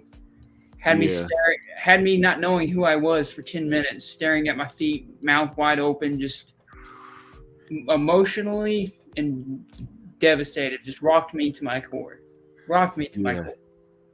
And they had some lines in that movie that stuck with me forever. Like I don't remember word for word half of them, but I'm going back to again to see it in the near future for sure. There was some lines in there that Oppenheimer would make about like women or something like that in the movie, and it was just like, wow, he is cold. And then he was a womanizer. That same scene where he's just like shooting his shot at Emily Blunt's character, knowing she was married and all that, and it was just like, oh my god, the Oppenheimer was a cold dude. Yeah, like he wasn't just, and I like that about this. Like they didn't, because I didn't really know what they were gonna do with this movie, how they were gonna portray him, and it just shocked me, the portrayal, because again, after watching the movie for however long, you don't really get a point on him. Like the whole time you don't really understand who he is. Even by the end of the movie, you get enough where it's like, okay, that was a great movie. It's, but I think we got as much as we could have gotten. Like, I think that guy, he was so complicated that he was just a very morally ambiguous guy, and he wasn't all great, but he wasn't all terrible either. And it's just like, what he did, I mean, for better or for worse, changed the world. That is the most honest portrayal of somebody I've seen in a movie in a long time. I agree. It's like they held nothing back. Like you want to know if he's faithful to his wife? Watch this, and put in his little communist affair in the movie, and it's like, but you knew just enough about him to you understand, like the scene where he's talking in front of that crowd and celebrating the bomb dropping, and he's saying stuff that he doesn't mean, but he's like under all sorts of pressure. You can like see the visual pressure in the background. Like, I love that. I love how no one did that. And in this, when Strauss, because like Strauss sets him up where he has a closed hearing where like he's not heard by the world. He's in that little room. He's like, I'm gonna get him in this little room and like destroy his whole life basically. And like he hired a guy that was very anti-communist to like interrogate him, and like you can see in scenes there, like the background is just like vibrating, and I was just like, that is such a good visual tactic, like such a good visual technique, man. Yeah, it's genius. And I guess while we're talking about the technical spot, this is a technical achievement upon, I don't know. I mean, the fact that they used minimal visual effects in 2023 to make an epic like this. They blew an actual bomb up that simulated an atomic. Of course, they didn't use actual atomic bomb, but like the fact they actually did an explosion big enough to actually simulate an atomic bomb for real is insane. Like Christopher Nolan is a madman. Like, how did you get the? How did you let the? How the studio let you do this? Like, I guess the Dark Knight trilogy really gave you that clout. Because, geez. He's hungry. He is a hungry director. He's always going places that most people haven't been yet. And he's going to keep going too. And like this movie, if it doesn't get an Academy Award for Best Cinematography, and oh my God, the sound design is insane. Next level. The score, and it's not even Hans Zimmer, it's Ludwig Göransson who did the Mandalorian score. Same guy that did the Mandalorian score. I think Hans Zimmer was busy, so he couldn't do this movie because that's usually no one's go-to guy, of course. But like Ludwig did just as good of a job. Like when I got home last night from seeing the movie, I listened to a few of the score stands out on its. There's a few parts of the score where I can listen to just to listen to because it's just great. Yeah, and the sound design that they did with this, like certain random explosions throughout the movie to help you get to the next scene, and like all those loud transitions with explosives, and it's just like I kind of went deaf in certain parts of the movie, but I enjoyed it, the placement of it anyway. It's almost like jump scare type. Yeah, it's very jump scare like how they did the sound design. It's like those loud pops too, and it's just like you're in the theater and you're kind of caged in with all that loud noise too. So if you were falling asleep, you're gonna wake up when that bomb goes off. So yeah, and I loved that. Is one of the best scenes for me in cinematic history is the testing of the atomic bomb in that film, because the countdown, they start at 40 something seconds and you're just sitting there just so tense, and then like they're laying on mattresses on the outside and they're using welder's glass and they're like laying on the mattresses. It's like when you look back today, you're like, oh my God, these people were exposing themselves to so much cancer. Like if you think about it, like think about how much cancer that was in that air that they were breathing, and like they didn't even think about that. Yeah, they were like doing every calculation they could to try to get as much distance between themselves and that bomb as possible, and it's just, and he was still on the fence about it. Like, yo, it might not reach us at a certain aspect of it, but what if it does reach us? Yeah, and what was absolutely insane that still blows my, and it kind of haunts you when you think about it. They didn't even have a conclusive answer that this would not ignite the atmosphere.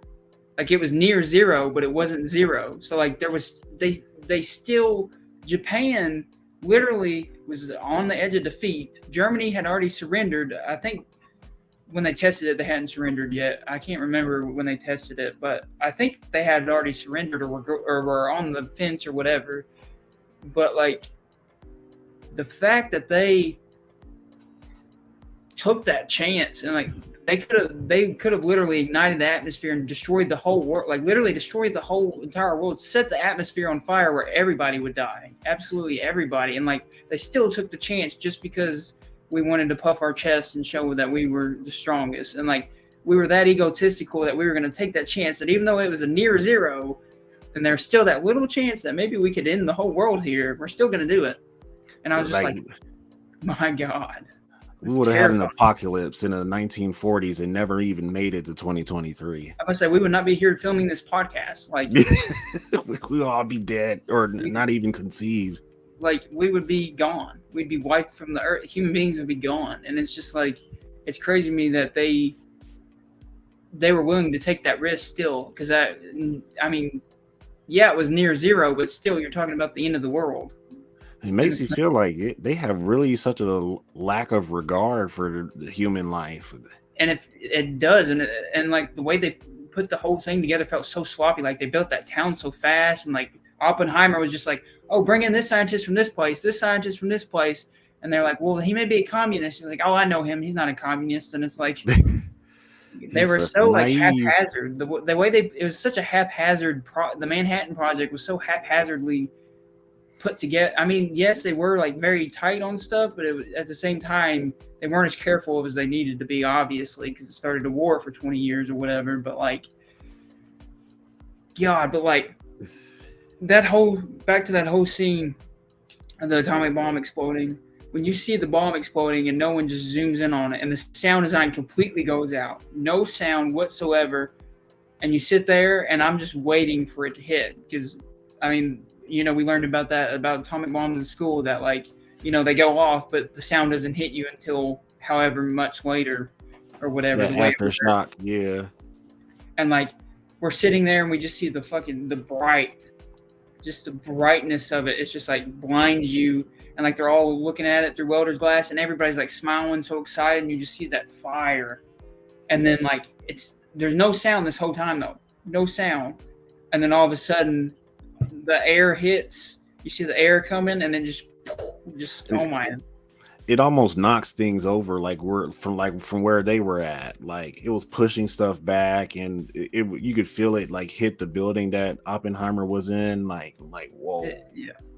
And like it makes you feel that way in the theater, like you're just being hit with an aftershock. Like it was so simulated, realistic. Like it was just like, and like it's crazy for me to say that, but I seriously think it has the best ending, one of the best endings in cinematic history, and one of the best scenes in cinematic history. Absolutely. And like, if I'm gonna honestly, this is probably the best movie of the year for me. Honestly, this is number one. Honestly, it's just because I still think about it, and like Barbie's probably number two. Honestly, if I'm gonna, but there's, like I said, I have 7 8+s, so it's like my top 7 is all great movies. Yeah.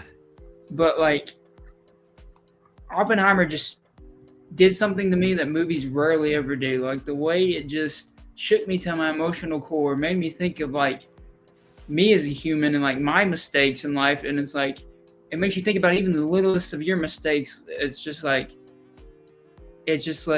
so, it makes you so introspective. And it's just crazy that a movie about something that happened in World War II, that's this big grand spectacle by this great director, can still hit you on the most emotional level. Personal, yeah. Yeah, like so personal. Like it still hits you so personal. Like the most personal level is just absolutely insane to me how he pulled it off. And it's crazy because I don't know if this isn't his first film he's written, but a lot of films he doesn't write. But he wrote this one. It's written and directed by him. So like the fact that he did this is just like cinematic achievement. Yeah. If he wasn't a GOAT before, he needs to be on the Mount Rushmore now for directors, because this movie, you got to put him on the Mount Rushmore for greatest directors of all time now after this film. I feel like. Yeah. This is going to be a timeless film too. It's not going to age at all. You know what this feels like to me? And like, oh Lord, I feel like I'm going to get hate for this. I feel like I'm going to be attacked. This feels like a movie as important as Citizen Kane, The Godfather. It feels like our generation's Godfather, our generation's Citizen Kane. Citizen Kane, yeah. That's what it feels like. It feels like, now Citizen Kane is a little overrated, but like, so I don't like to put it up there with Citizen Kane. I would rather put it with, because Godfather is a masterpiece. I'd put it with like our generation's Godfather, basically. It's like such an important film by such a great filmmaker that's going to stand the test of time. Yeah, I think like the results of Citizen Kane is probably like more on par with the results of Oppenheimer. But in my opinion, Oppenheimer is better than Citizen Kane, like by a long shot. Like the Citizen Kane, it was cool. I didn't see the hype around it either, but calling it the best movie of all time. And then before that, Birth of a Nation was declared the best movie of all time. And it's a movie about the Ku Klux Klan. And it's just like, yeah, I think Oppenheimer has a great chance of dethroning those two. Yeah, because Citizen Kane, it's more of a technological achievement than it is a great film, I would say. Yeah. Like this feels honestly, more like I don't know, Stanley Kubrick, 2001 Space Odyssey. Like I said, Francis Ford Coppola, Godfather. It feels like one of those movies where it's like, you can't believe how it was made. The acting is incredible, and like you are just in awe of the directing and the cinematography and like all they did. Like, this is a movie that will not be forgotten, or shouldn't be forgotten. Hopefully, it shouldn't be. And I will say, well, I can't say it's Nolan's best. It's hard. It's really hard. I want to say on a tech, if we're just going objectively, not subjectively. If we're going objectively, it may be Nolan's best. Objectively, subjectively, I put Inception over this still, and I still put The Dark Knight. I put Batman Begins. I put The Dark Knight. What else? I at least put those three over this, at least. Yeah, didn't he do what was the magician movie with Prestige? Prestige, yeah. That Prestige was pretty good too. Prestige is great. It's underrated. He also did like Insomnia, which is an underrated thriller with Al Pacino and Robin Williams. I loved all of them. Just like Memento, I mean, Man of Steel too. He wrote Man of Steel, but Snyder directed it. Yeah, that's another thing he never gets credit for. But like at the beginning of the DCEU, he had a big part on. Like he had a big part in the beginning of the DCEU. Like even on he has a credit on Batman v Superman. I forgot what credit it is, but he has some kind of credit on that even. Yeah, Henry Cavill's Superman is honestly high key more his than it is Snyder's Superman. I would call him visual stuff.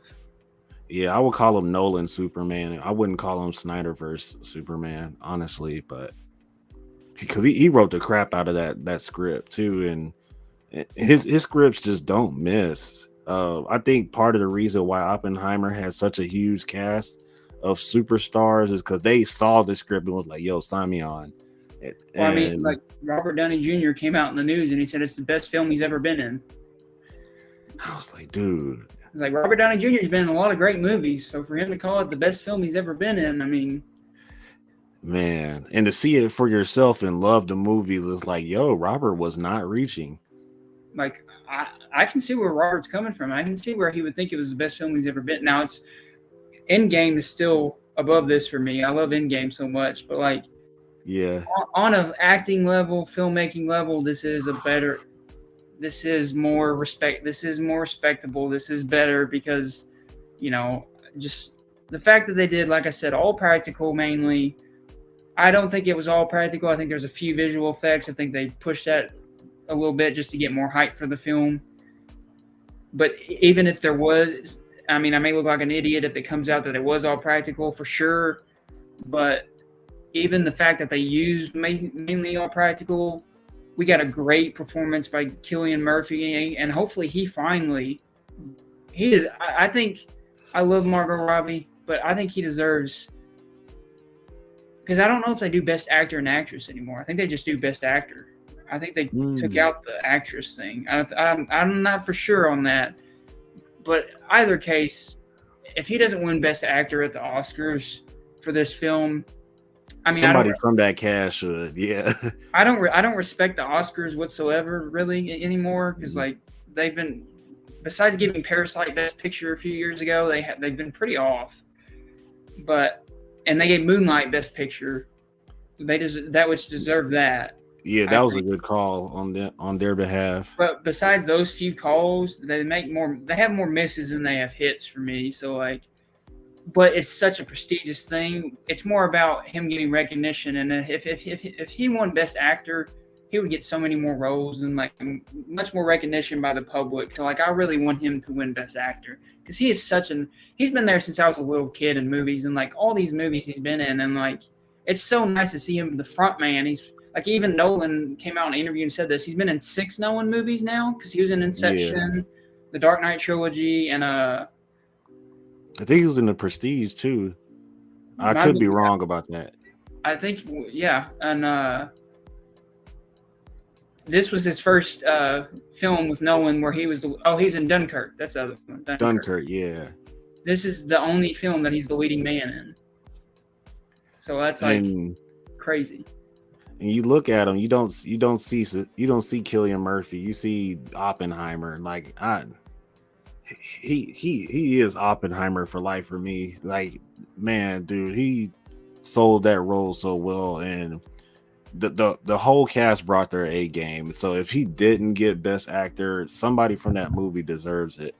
Like Emily Blunt went hard, Robert Downey went hard, but Robert Downey should get a Best Supporting Actor yeah, nomination.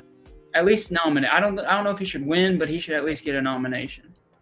yeah, I because he's think gonna I be honestly think Ryan Gosling should win Best Supporting Actor nomination. yeah, he's gonna go neck and neck with Ryan for sure But it's at the just next like, Oscars. man, it's just like these two movies. When you're done with them, you're just like, man, I just love cinema. Like, because what other medium can you get those kind of feelings that you get from Barbie and Oppenheimer, and like how it's just made social media just stand still for the last month is just like crazy. All these people that I know for sure aren't big into films or whatever, and they're posting about it, and I'm just like, the gatekeeper in me is like, no, film, that's me. Like, you don't know anything about film, stop it. But then, Yeah, my smart brain turns on, and I'm like, this is amazing that all these people are loving film and like getting into film now, and it's like it's so great that people are respecting film, and it's like it really feels like, people say Top Gun Maverick brought people back to the movies. I feel like Barbenheimer was even bigger than Top Gun Maverick last year, which is crazy to say because Top Gun Maverick was huge last year, huge. But like yeah. Barbenheimer might top it. I'm not even a Top Gun fan, but it's like I went in with no bias for either Barbie or Oppenheimer, and I came out even more in love with film watching those movies than I did watching anything else. And that's where I go. And like Oppenheimer really inspired me in like the script wise and like writing wise, and it's just like directing wise. It's like it still can be done. Like because we live in this world. I mean, superhero. I mean, that's our thing. We like superheroes. That's our thing. But like, we just got the Flash, and it's just like all terrible CGI. And then we get a movie like this where it's all practical. I mean, I'd argue it's tougher to stimulate an atomic bomb explosion than to do some of the stuff they probably could have done with practical in the Flash. And like they did it, and like you can still do it right. You can still do it right, guys. Like It makes you think, like, should James Gunn pick up the phone and call Chris and tell him to come back? Like he sets the bar so high for other directors. It's insane. I think he's come out and said he'll never do another superhero movie is the thing though. I think that's why. Yeah. I think that's why they don't. He could honestly save that genre. Yeah. Like if Nolan got serious about like Marvel or DC, like that genre probably wouldn't have so much fatigue and high criticism for the CGI as it is right now. Oh yeah, and like I said, I was thinking after watching Oppenheimer, Nolan needs to do a horror movie next. I want to see a Nolan horror film because like some of the images in Oppenheimer are horrific. Like they did disturb. Like they're stuck in my brain. Like I think about like when he's walking and you just hear him step on it and you hear a crunch, and then he looks and it's a body that's ash that he's just stepped in. And I mean, it's obviously not there. It's in his head, but like just that image and just like seeing that image of that little girl and her face is peeling off. It's just like there's so much like disturbing imagery in this film as well that it's just like Nolan, man. You need to come to horror. You need to do a horror film. I feel like you could be up there with The Exorcist and Hereditary and stuff like that. He really would, like, to be able to hang with A24 like right out the bat with his very first horror movie. Like that would be like a huge praise, and that solidify his role as a GOAT if he did that and succeeded. Yeah, I mean, he's touched obviously drama, action, superhero, horror would be really his next thing that he needs to really hit. I think historical biopic now. I mean, he's done it all except horror. Really, he needs to. This is our campaign. It's starting today. Next Nolan film needs to be horror. Yeah, I'm thinking he should like the way that he treated Oppenheimer, I think he should pick a serial killer and then do a biopic on like what the day-to-day life is of that serial killer is. That would make a great horror. That would blow my mind. I don't think Especially Nolan. my mind would melt if he did that. Like if he did a serial killer film, oh my god. I mean, he technically has with Insomnia, with Robin Williams as the serial killer, but like, which is insane. Which is a great movie you guys need to watch if you haven't seen Insomnia by Chris Nolan. Go watch it. Al Pacino, Robin Williams, great thriller. But anyway, if he did like a famous one though, and like really like dove into the character and did a study like he did on, like you said, on Oppenheimer, oh my, dude, insane. Just like, I don't know what more to say about Oppenheimer. Oppenheimer is just blew me away. A beast, a straight beast. But you say you're still on the AA minus category just because you felt the pacing was a little.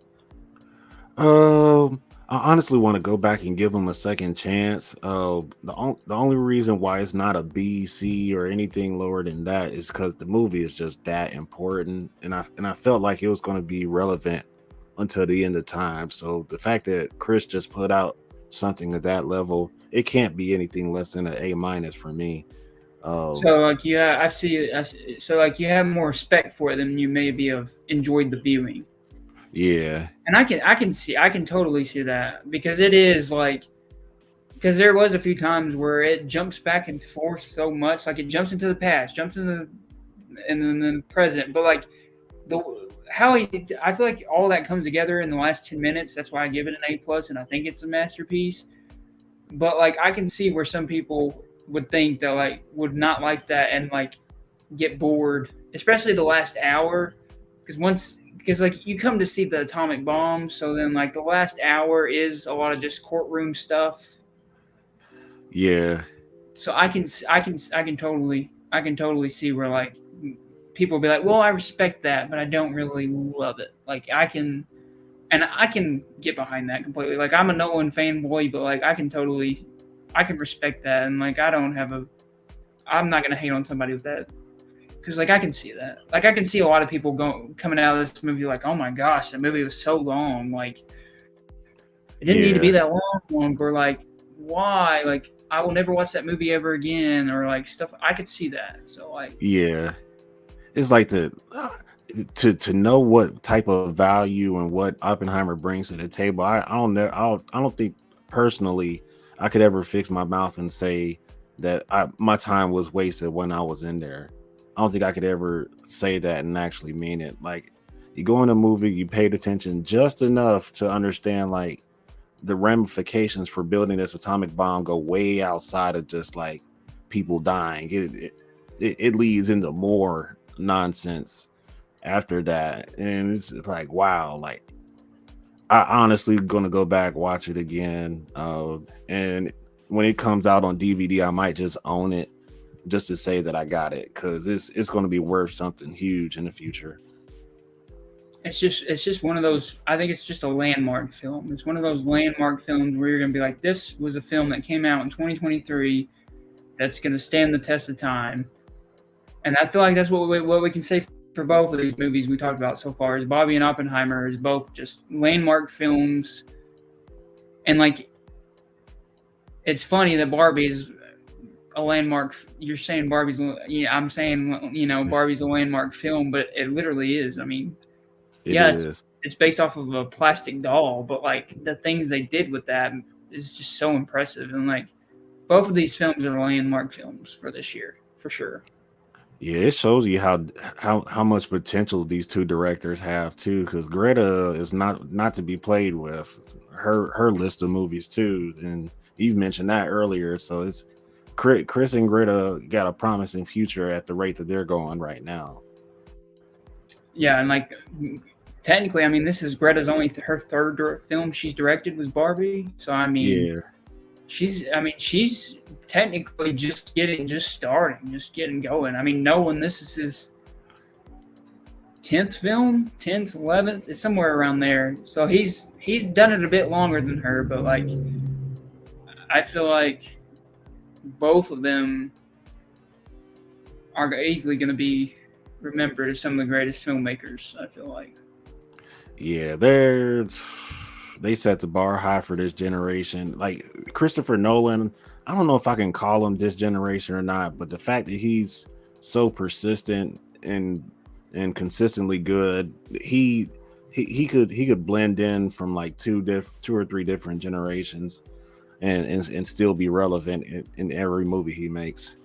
I mean, I'd say he's this generation because I mean, the Dark Knight trilogy still everybody still talks about mainly the Dark Knight. They should talk about Batman Begins more, but like the Dark Knight and then Inception is still talked about a lot. Memento still has a place in film schools, and it's like, you know, I feel like every film school you'd go to, you're going to hear about Memento.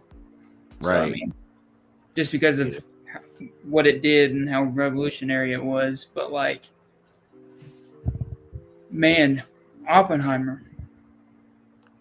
Yeah. Talk, That Oppenheimer. not we gave Barbie and Oppenheimer so much praise during this show. And then we got Yeah, to follow up with Mission Impossible. yeah. Well, so that'll be a short one. And like, I hate to say this because like after watching these movies, it makes Mission Impossible, and I love Tom Cruise. I love Tom Cruise, but it makes Mission Impossible look less desirable. Like it makes it like Can't not as hold a good. candle. It really can't. And like I've seen all the Mission Impossibles. I will say I haven't been. I've never been a long term fan. I became a fan in 2018. I want to say 2018 before Fallout came out. I knew Fallout was coming out, so a few months beforehand, I watched all five of them before Fallout came out, and then I saw Fallout. Fallout is still the greatest action movie in the last decade, along with John Wick Chapter 4. I'd say those two are the two greatest action movies of the last decade. But Dead Reckoning is probably, I put it top three Mission Impossible films, top four, top three Mission Impossible films. It is right up there. And if they bring it home with part two, it's kind of the same thing as Across the Spider-Verse. If they bring it home with part two, this one will go up more. Part one will even go up even more because it is.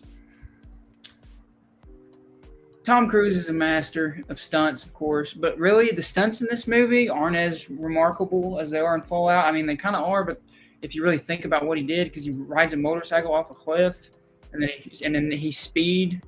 I forgot what it's called. It's called a speed wing, I think it is, and it's a type of parachuting.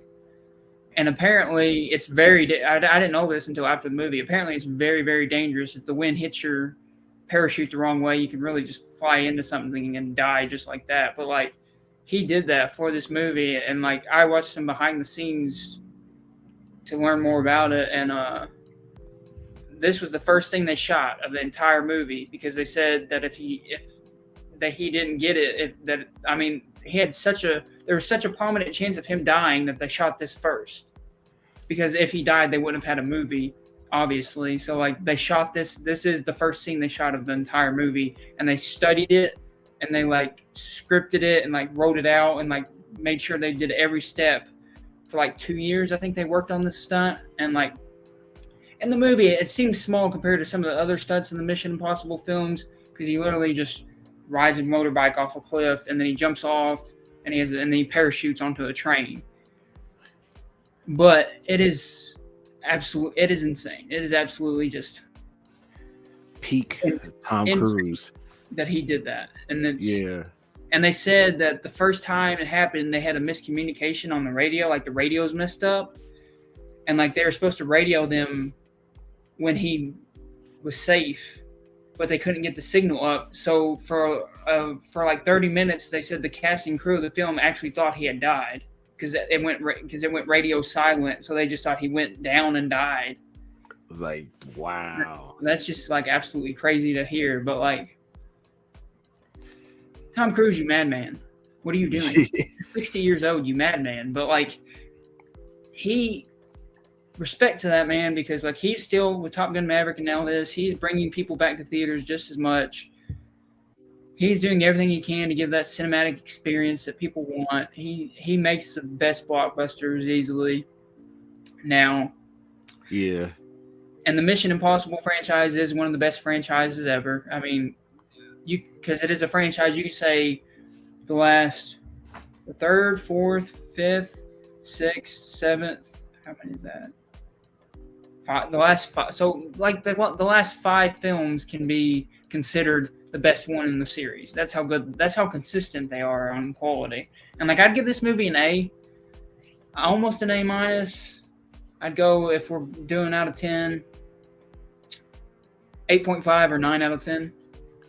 It's not perfect. There is, because they use, and this is another one, they use a lot of practical effects, but with the train sequence at the end, there's a sequence on a train and it goes off the rails and it's a lot of CGI. And because they use practical so much in the film, the CGI is more noticeable when it's, because you go from practical to CGI, so it's your eye just knows, it's just more noticeable. So that stood out to me. And a lot of people were saying that this ended, and I'm going to stand up for Spider-Verse here, Across the Spider-Verse, because people are still hating on Across the Spider-Verse about like, oh, it feels like half of a movie.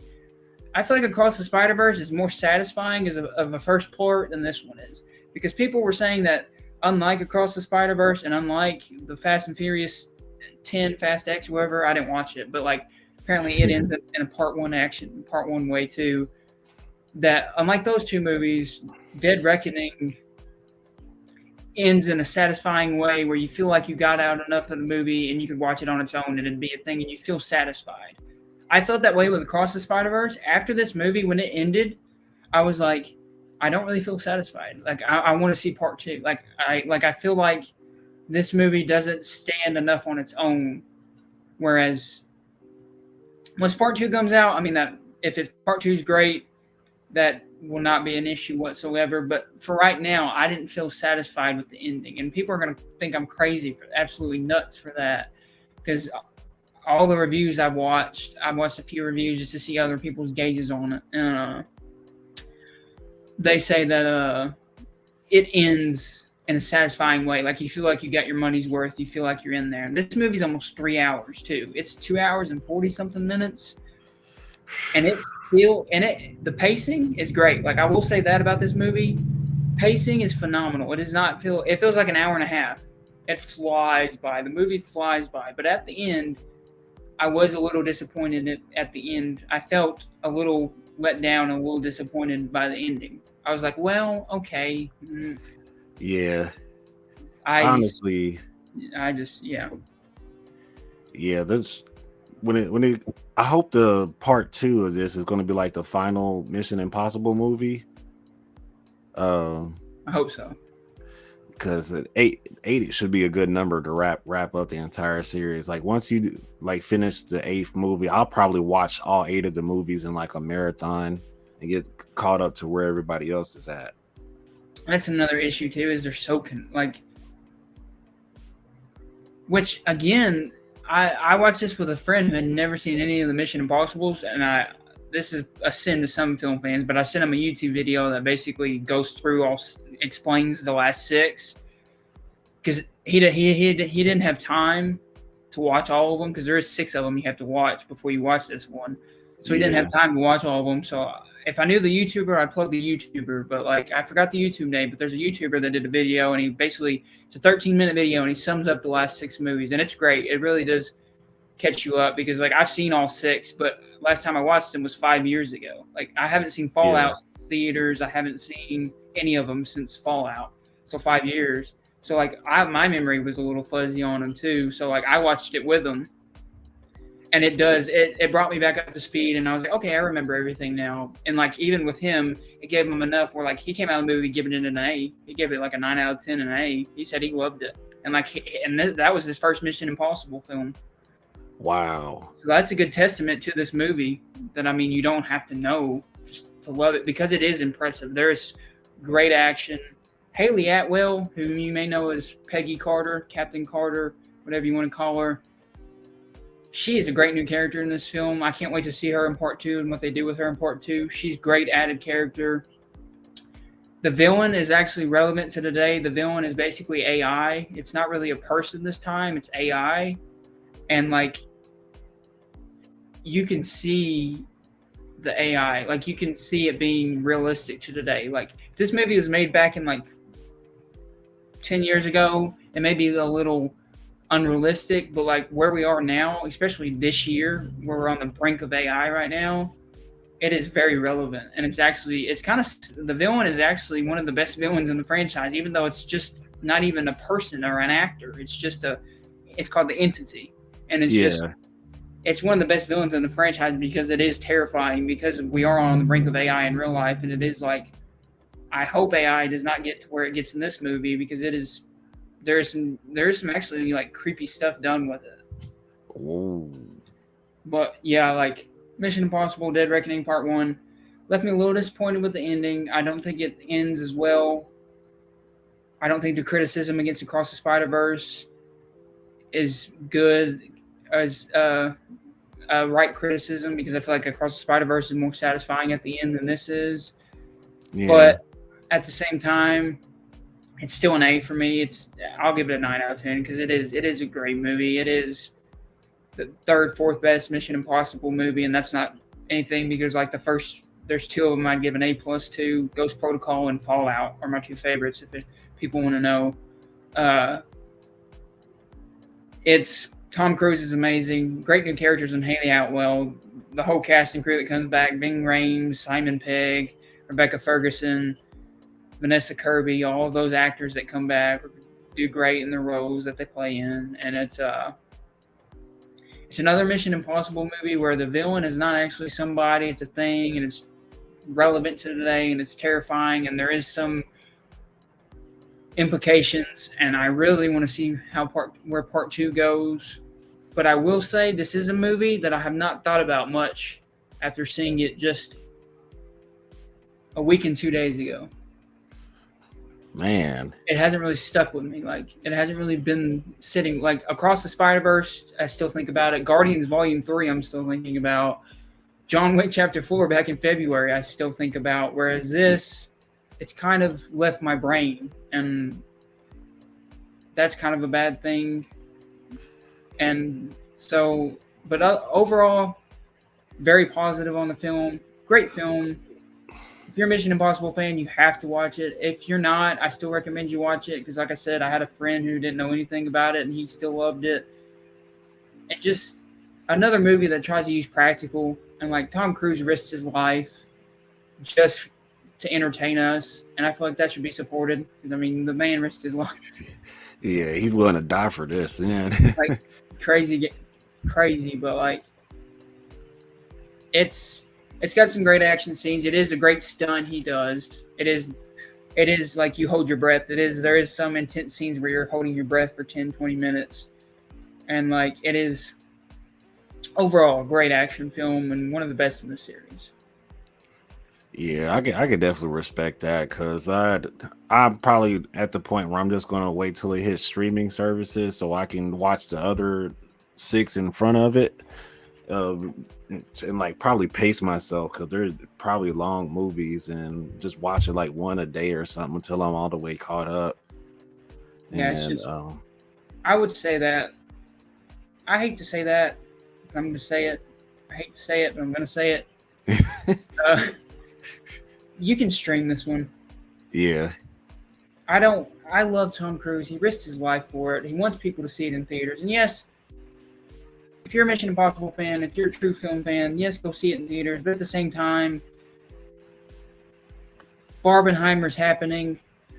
I feel like they're more important. Because I know movie tickets are expensive. Time is valuable. I get it. So like, if you had to pick, go with Barbie and Oppenheimer over this one if you're going to pick to see, which is sad, but I don't want to say that, because I want people to support this movie in theaters, but you can wait.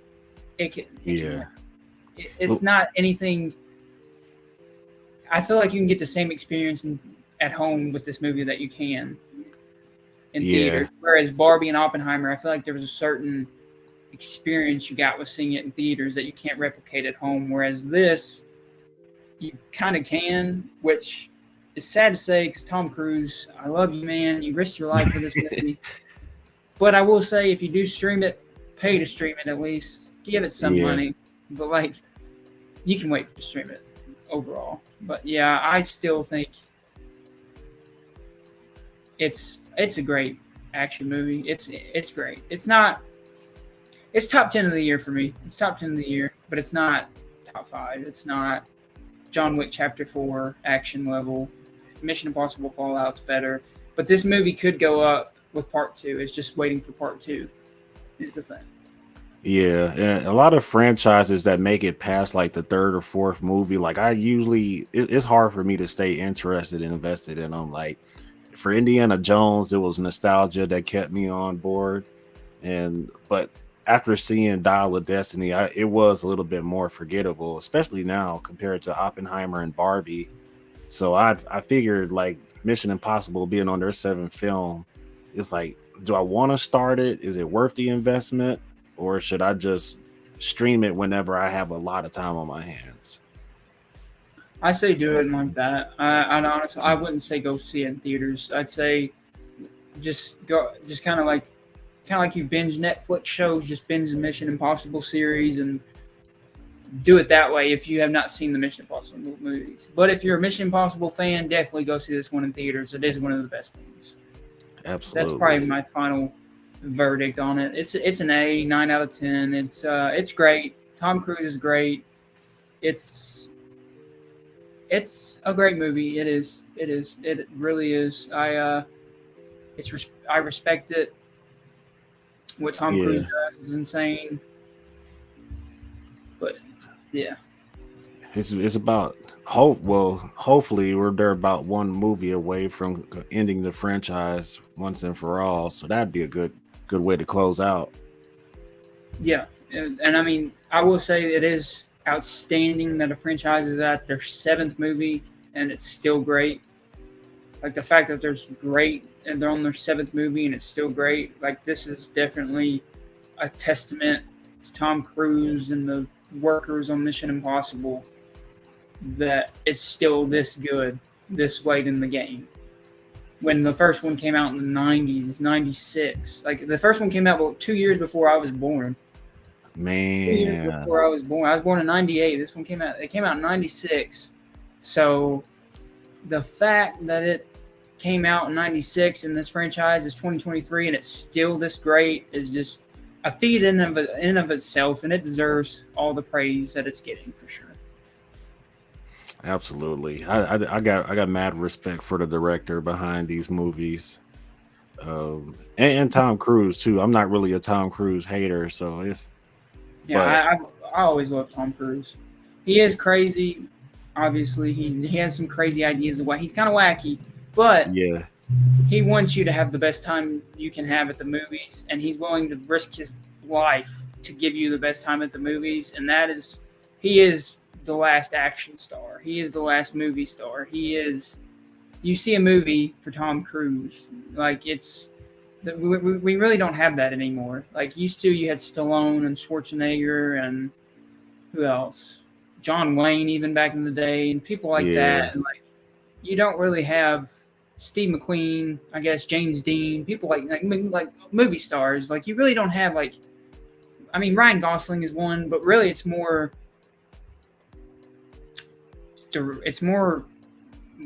IP based now. It's more based on yeah, properties than it is the stars. Where Tom Cruise it's more the star than the property, I think. But like the collaboration, because I mean, the first movie is directed by a completely different person than the seventh movie. Like it's usually a new person directs each movie, except the last three or the last four. Once Dead Reckoning Part 2 comes out, has been the same director, Christopher McQuarrie, who's a really good director. The fact that it's still this consistent when it switches directors, it switches writers, but it's a cinematic feat, and it deserves all the praise it's getting, and it is getting overshadowed by Barbie and Oppenheimer. yeah. And I will say, they shouldn't have put it out a week before Barbie and Oppenheimer. They should have waited, because that was bad timing for the movie. But Yeah, to if go up you have against the money and the time, please go see it in theaters, because it deserves all the love. It's great. Yeah, to go up against Nolan and Gerwig, I mean, it you're going really against sucks. Barbie, Yeah, one of the most well-known names. You got Margot Robbie, Ryan Gosling. I mean, you're going against huge stars there too. So yeah.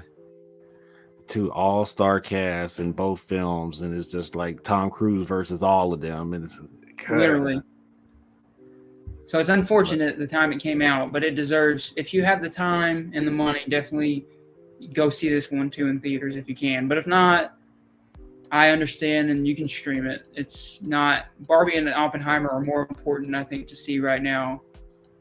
I think this one can wait, but it's yeah. still, if you can, do see it. Yes, sir. That's all I had for Mission Impossible. And if you're all set, then we probably talk about what the next movies might be on the next episode. Yeah. Uh, shoot, what is coming out? Talk to Me, Yeah, A24, of course. Blue Beetle will be out in a few weeks. I think it's like August 17th or something. So I yeah, don't Blue Beetle, maybe. I don't.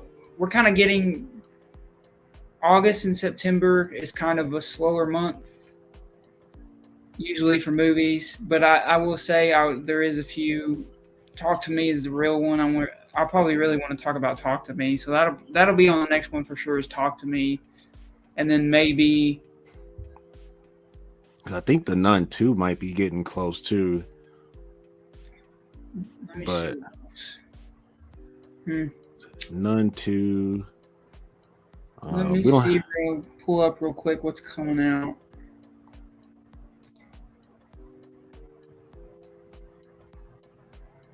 August. They got Teenage Mutant Ninja Turtles. Oh, I will be watching that. So Yeah, and then I think like the Haunted Mansion is actually in a couple days. Yeah, yeah, it comes out with Talk to Me. Same week as Talk to Me. So we're looking at for August.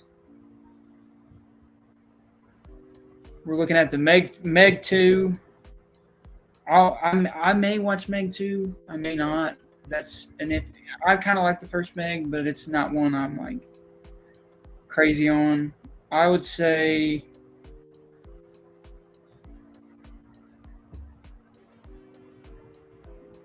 probably Talk to Me and maybe Teenage Mutant Ninja Turtles will be the next two. yeah. 'Cause we might do Blue Beetle on like the Saturday Night Nerds show. Just take one of these off your hands, Yeah, whichever one you don't yeah, like. I'd be fine with that.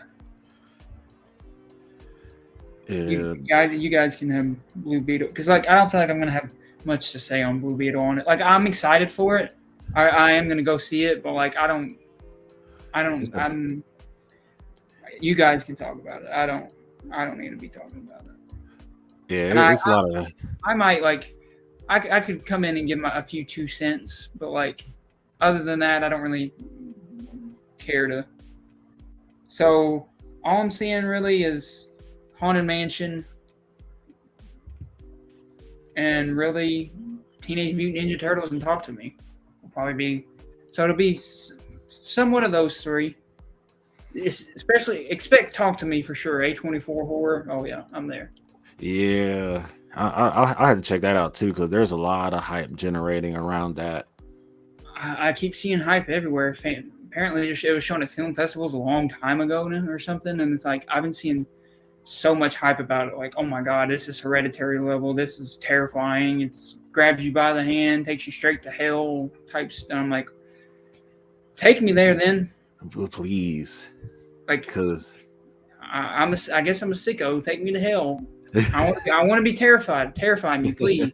It has been a terrible year for horror. I will say that horror has been a rough year. it's been Last very year was rough. so much better for horror. Yeah, it was. And honestly, the trailer doesn't do it any justice. I I bet saw it the trailer will. yesterday before Oppenheimer, and I was just like, this looks like a derivative film. Like I've seen stuff like this before. Like, so I'm hoping it shocks me. Yeah, because watching like the trailers for Hereditary and freaking Midsummer, it's just like I never knew what I got myself into, and then I Yeah, went to go see it, and yeah. But I have faith. If it says A24 before the name, I have faith. That's my thing. I'm at absolutely, A24, and if you're watching this A24, I am. You're not, I know you're not watching this A24 because I'm not famous, but if you were to ever see this A24, my favorite studio. I own socks that have A24 on it. I have A24 socks. I have an A24 jacket. I have an A24 long sleeve shirt. I have bought multiple merchandise from your website because I support you so much. I see all your movies in theaters, and I'm also have a film degree. So I mean, I saw you gave Talk because Talk to Me is actually directed by two YouTubers who do creepy shorts. It's two new directors that have only done YouTube shorts. They do creepy shorts on YouTube, is what I've heard. So I mean, they're just like us basically. So like yeah. me and Deante here, he'll have his degree in a while. I mean, we're right here. We'll, A24, we're right we'll, here. We know we'll horror. we'll cook up something. We'll cook up something good for you guys for sure. This looks like a shameless plug and a begging, but I am begging you, A24. I'll pay you. Let me direct something for you. Like, come to me, please. We were just going to say this in the interview anyway, so Yeah, I'd be like, yeah, if A24 came to me, I'd be like, I don't need to read the script. Okay. yeah, he'd be like, "What makes you think you should work for us?" Well, let me show you this podcast real quick. Well, lift up my pants, show my socks. Well, I'm wearing your socks. I literally, that is not a joke. I bought socks off the A24 website. Now I might go and do it. I have a jacket. I have an A24 jacket. It's very stylish. I have it, and then I have a very stylish long sleeve A24 shirt. I'm trying to get an A24 hat, but they're always sold out. So A24, get some more hats on your store, man. But yeah, Jeez. this is my plug. A24, contact me. You know where to contact me. Actually, you probably don't, but you do because Jacob's Film Perspectives. DM my Instagram. I'm willing to direct. I mean, you're hiring these YouTubers. We're technically YouTubers. We're content creators here. Yeah. And don't forget about my boy Deante here. He's coming along. We're a team. You can't hire one without the other. Nope. And like we know horror. It's like we could be the next Duffer Brothers. You never know. Like Exactly. We know horror. We know horror better than probably these people that directed Talk to Me. That's not a disrespect to the directors that talk to me. I'm just saying we probably know horror more. So you know what? Give us a chance. That's all we did. One shot. Just one Not shot. miss our chance to blow. Just give her one shot. Just don't ignore the Missouri stuff that we're from Missouri. I know we're small town guys, but you know what? We can do big things, okay? We got potential. We have great potential. I mean, look at us. We're on a podcast. We're in the middle of nowhere, and we have a movie podcast. Look what we're doing in the middle of nowhere. Like exactly. Thoroughly reviewing movies like professional critics. We're over here reviewing movies. We deserve a Rotten Tomatoes certification. Like seriously, like we're in the middle of nowhere out here seeing movies, reviewing them, giving in-depth thoughts. We know people love it. So come on, A24, give us a shot. Absolutely. And subscribe to our YouTube channel while you're at it. Subscribe and like as well. Yeah, like this video, share it with your friends, tell them all about Jacob's Films Perspective. And SNN. And SNN. Don't forget about Saturday Night Nerds Network. Can't forget about it. Actually, you see that? And he's rocking the shirt too. You see that? You guys are jealous. I know. You wish you could have this shirt. It's the best shirt I own. I wear this shirt. If I could wear it every day, I would. I'm gonna wear mine with the matching A24 socks, so they know like I'm committed to both teams. Exactly. Like, I mean, you guys wish you could have this shirt. We'll even give you A24. You can get a free Saturday Night Nerds podcast if you hire us. You can get a free shirt if you hire us. You definitely gotta have the shirt to support yourself in the summertime. Get you some short sleeves, something cozy, good design on it. That's a very comfortable shirt, great design. I mean, come on, guys, you can't go wrong. We can't. This is your chances to get our merch now before we blow up, and then the Yeah, think prices about go that. up. It's a Yeah, if A24 executives, if you're listening to this, you will have a limited edition Saturday Night Nerds podcast shirt that only members of Saturday Night Nerds have. You can't just buy the shirt. You have to be a nope. part of the team. This is like you can't go anywhere and buy this shirt. This isn't like a YouTube thing where you can go on Redbubble and buy it. Like you have to be a part of the team. So like you could get this shirt that nobody else is wearing but the team. And then we could start selling it, and then you would have a limited edition shirt at the same time. You'd pretty much be initiated into our cult. Yeah, like you're an honorary member of Saturday Night Nerds if you hire us. Absolutely. Join now while you have the chance, because once we, you know what, get Jenna Ortega in the cast, please. I would love to work with her and get who else should we get? Get some other good. I know you can't get big actors. You like to work with smaller people, actors usually. Get Jenna Ortega. Get who's another one? bring Mia Goth back too. Mia Goth. Get a Mia Goth and Jenna Ortega. Because think about them two together in a film. They'd bring up so many fans. They have huge fans. Get them together. Get a script, and we'll direct it. They've already got their experience with A24 movies, so it wouldn't be crazy to keep them around. I love how I've been playing for A24 for 10 minutes now. Just begging, just shamelessly begging. And like you're more forward thinking than I am, because I'm just like, man, A24 is a great idea. See, we have to work for them. I'm not. What's the song? Ain't too proud to beg. Yeah, that's me for A24. I'm willing. Also, another shout out while we're here. Neon is another company. A24. If you don't get me, Neon will get me and Deante. Absolutely. And Neon is basically like the new A24. They're up and coming. I mean, they did Pig with Nicolas Cage and Sanctuary, which is a great film that I watched recently. That's my other A+. That's another A+ from this year. So, like, one of you guys hire us. You won't regret it. Yeah, just watch how we talk about movies. I mean, we know our stuff. Absolutely, because if I wind up with Marvel Studios someday, I might be harder to reach than I am now. So exactly, he's gonna be taken soon. One.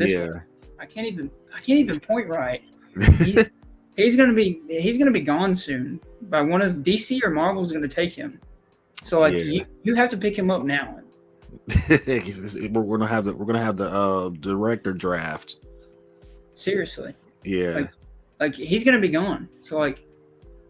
He's gonna be making the new superhero and the new Avengers 5, whatever one we get to. I don't know, but like he's gonna be making those. And I'm probably gonna be out here making Drive-like movies. I can't even movies like Drive like movies. Gosh, I need to do the mirrored version so I can do it right. But like, yeah, Drive. Like, come on. Dude, it's top tier, man. Everybody that tuned in, man, we appreciate you guys. We'll set you guys free, and hopefully you guys enjoyed the 3 movies and the reviews that we did on them. So, yes, sir. Episode 5 is coming soon. Stay tuned for that announcement on the day that we'll go live for that. And who's all gonna? We might even look at getting some special guests on here to review movies with us soon too. I do have a couple of people that have mentioned to me that they'd like to be on the podcast. So you may see some new faces on the next episode. So that's another plus, you know. Absolutely. We get some fresh faces up in here, and then some fresh perspectives, and you don't have to hear me and Jacob agree on everything all the time. And then, it's because our taste is that good, though. So that's true. Exquisite taste. Yeah. And then, and maybe Nick might show face again soon as well, and then he can give us a hot take that'll blow the world away. Yeah, I would have. I love Nick, but I would have been afraid to hear his thoughts on Oppenheimer and Barbie because he probably would have had a take that would have really hurt my feelings. Yeah. So yeah, We had to tell him, catch me outside. How about that? yeah. But you guys go see Barbie and Oppenheimer. If you haven't seen it, why'd you watch this? We talked in depth about it. What are you doing with your crazy self? But like, still go watch it. It doesn't matter. Watch. It's not like experiencing it for yourself. Go watch it. Yeah, you'll get your money's worth. Yeah, you won't be disappointed. Don't listen to the haters. It's not a waste of time. No, Barbenheimer is the perfect time. Absolutely. And thank you guys again for everything. We will get at you about our more shows and more new episodes and everything that's coming out. So we'll see you guys next time. That is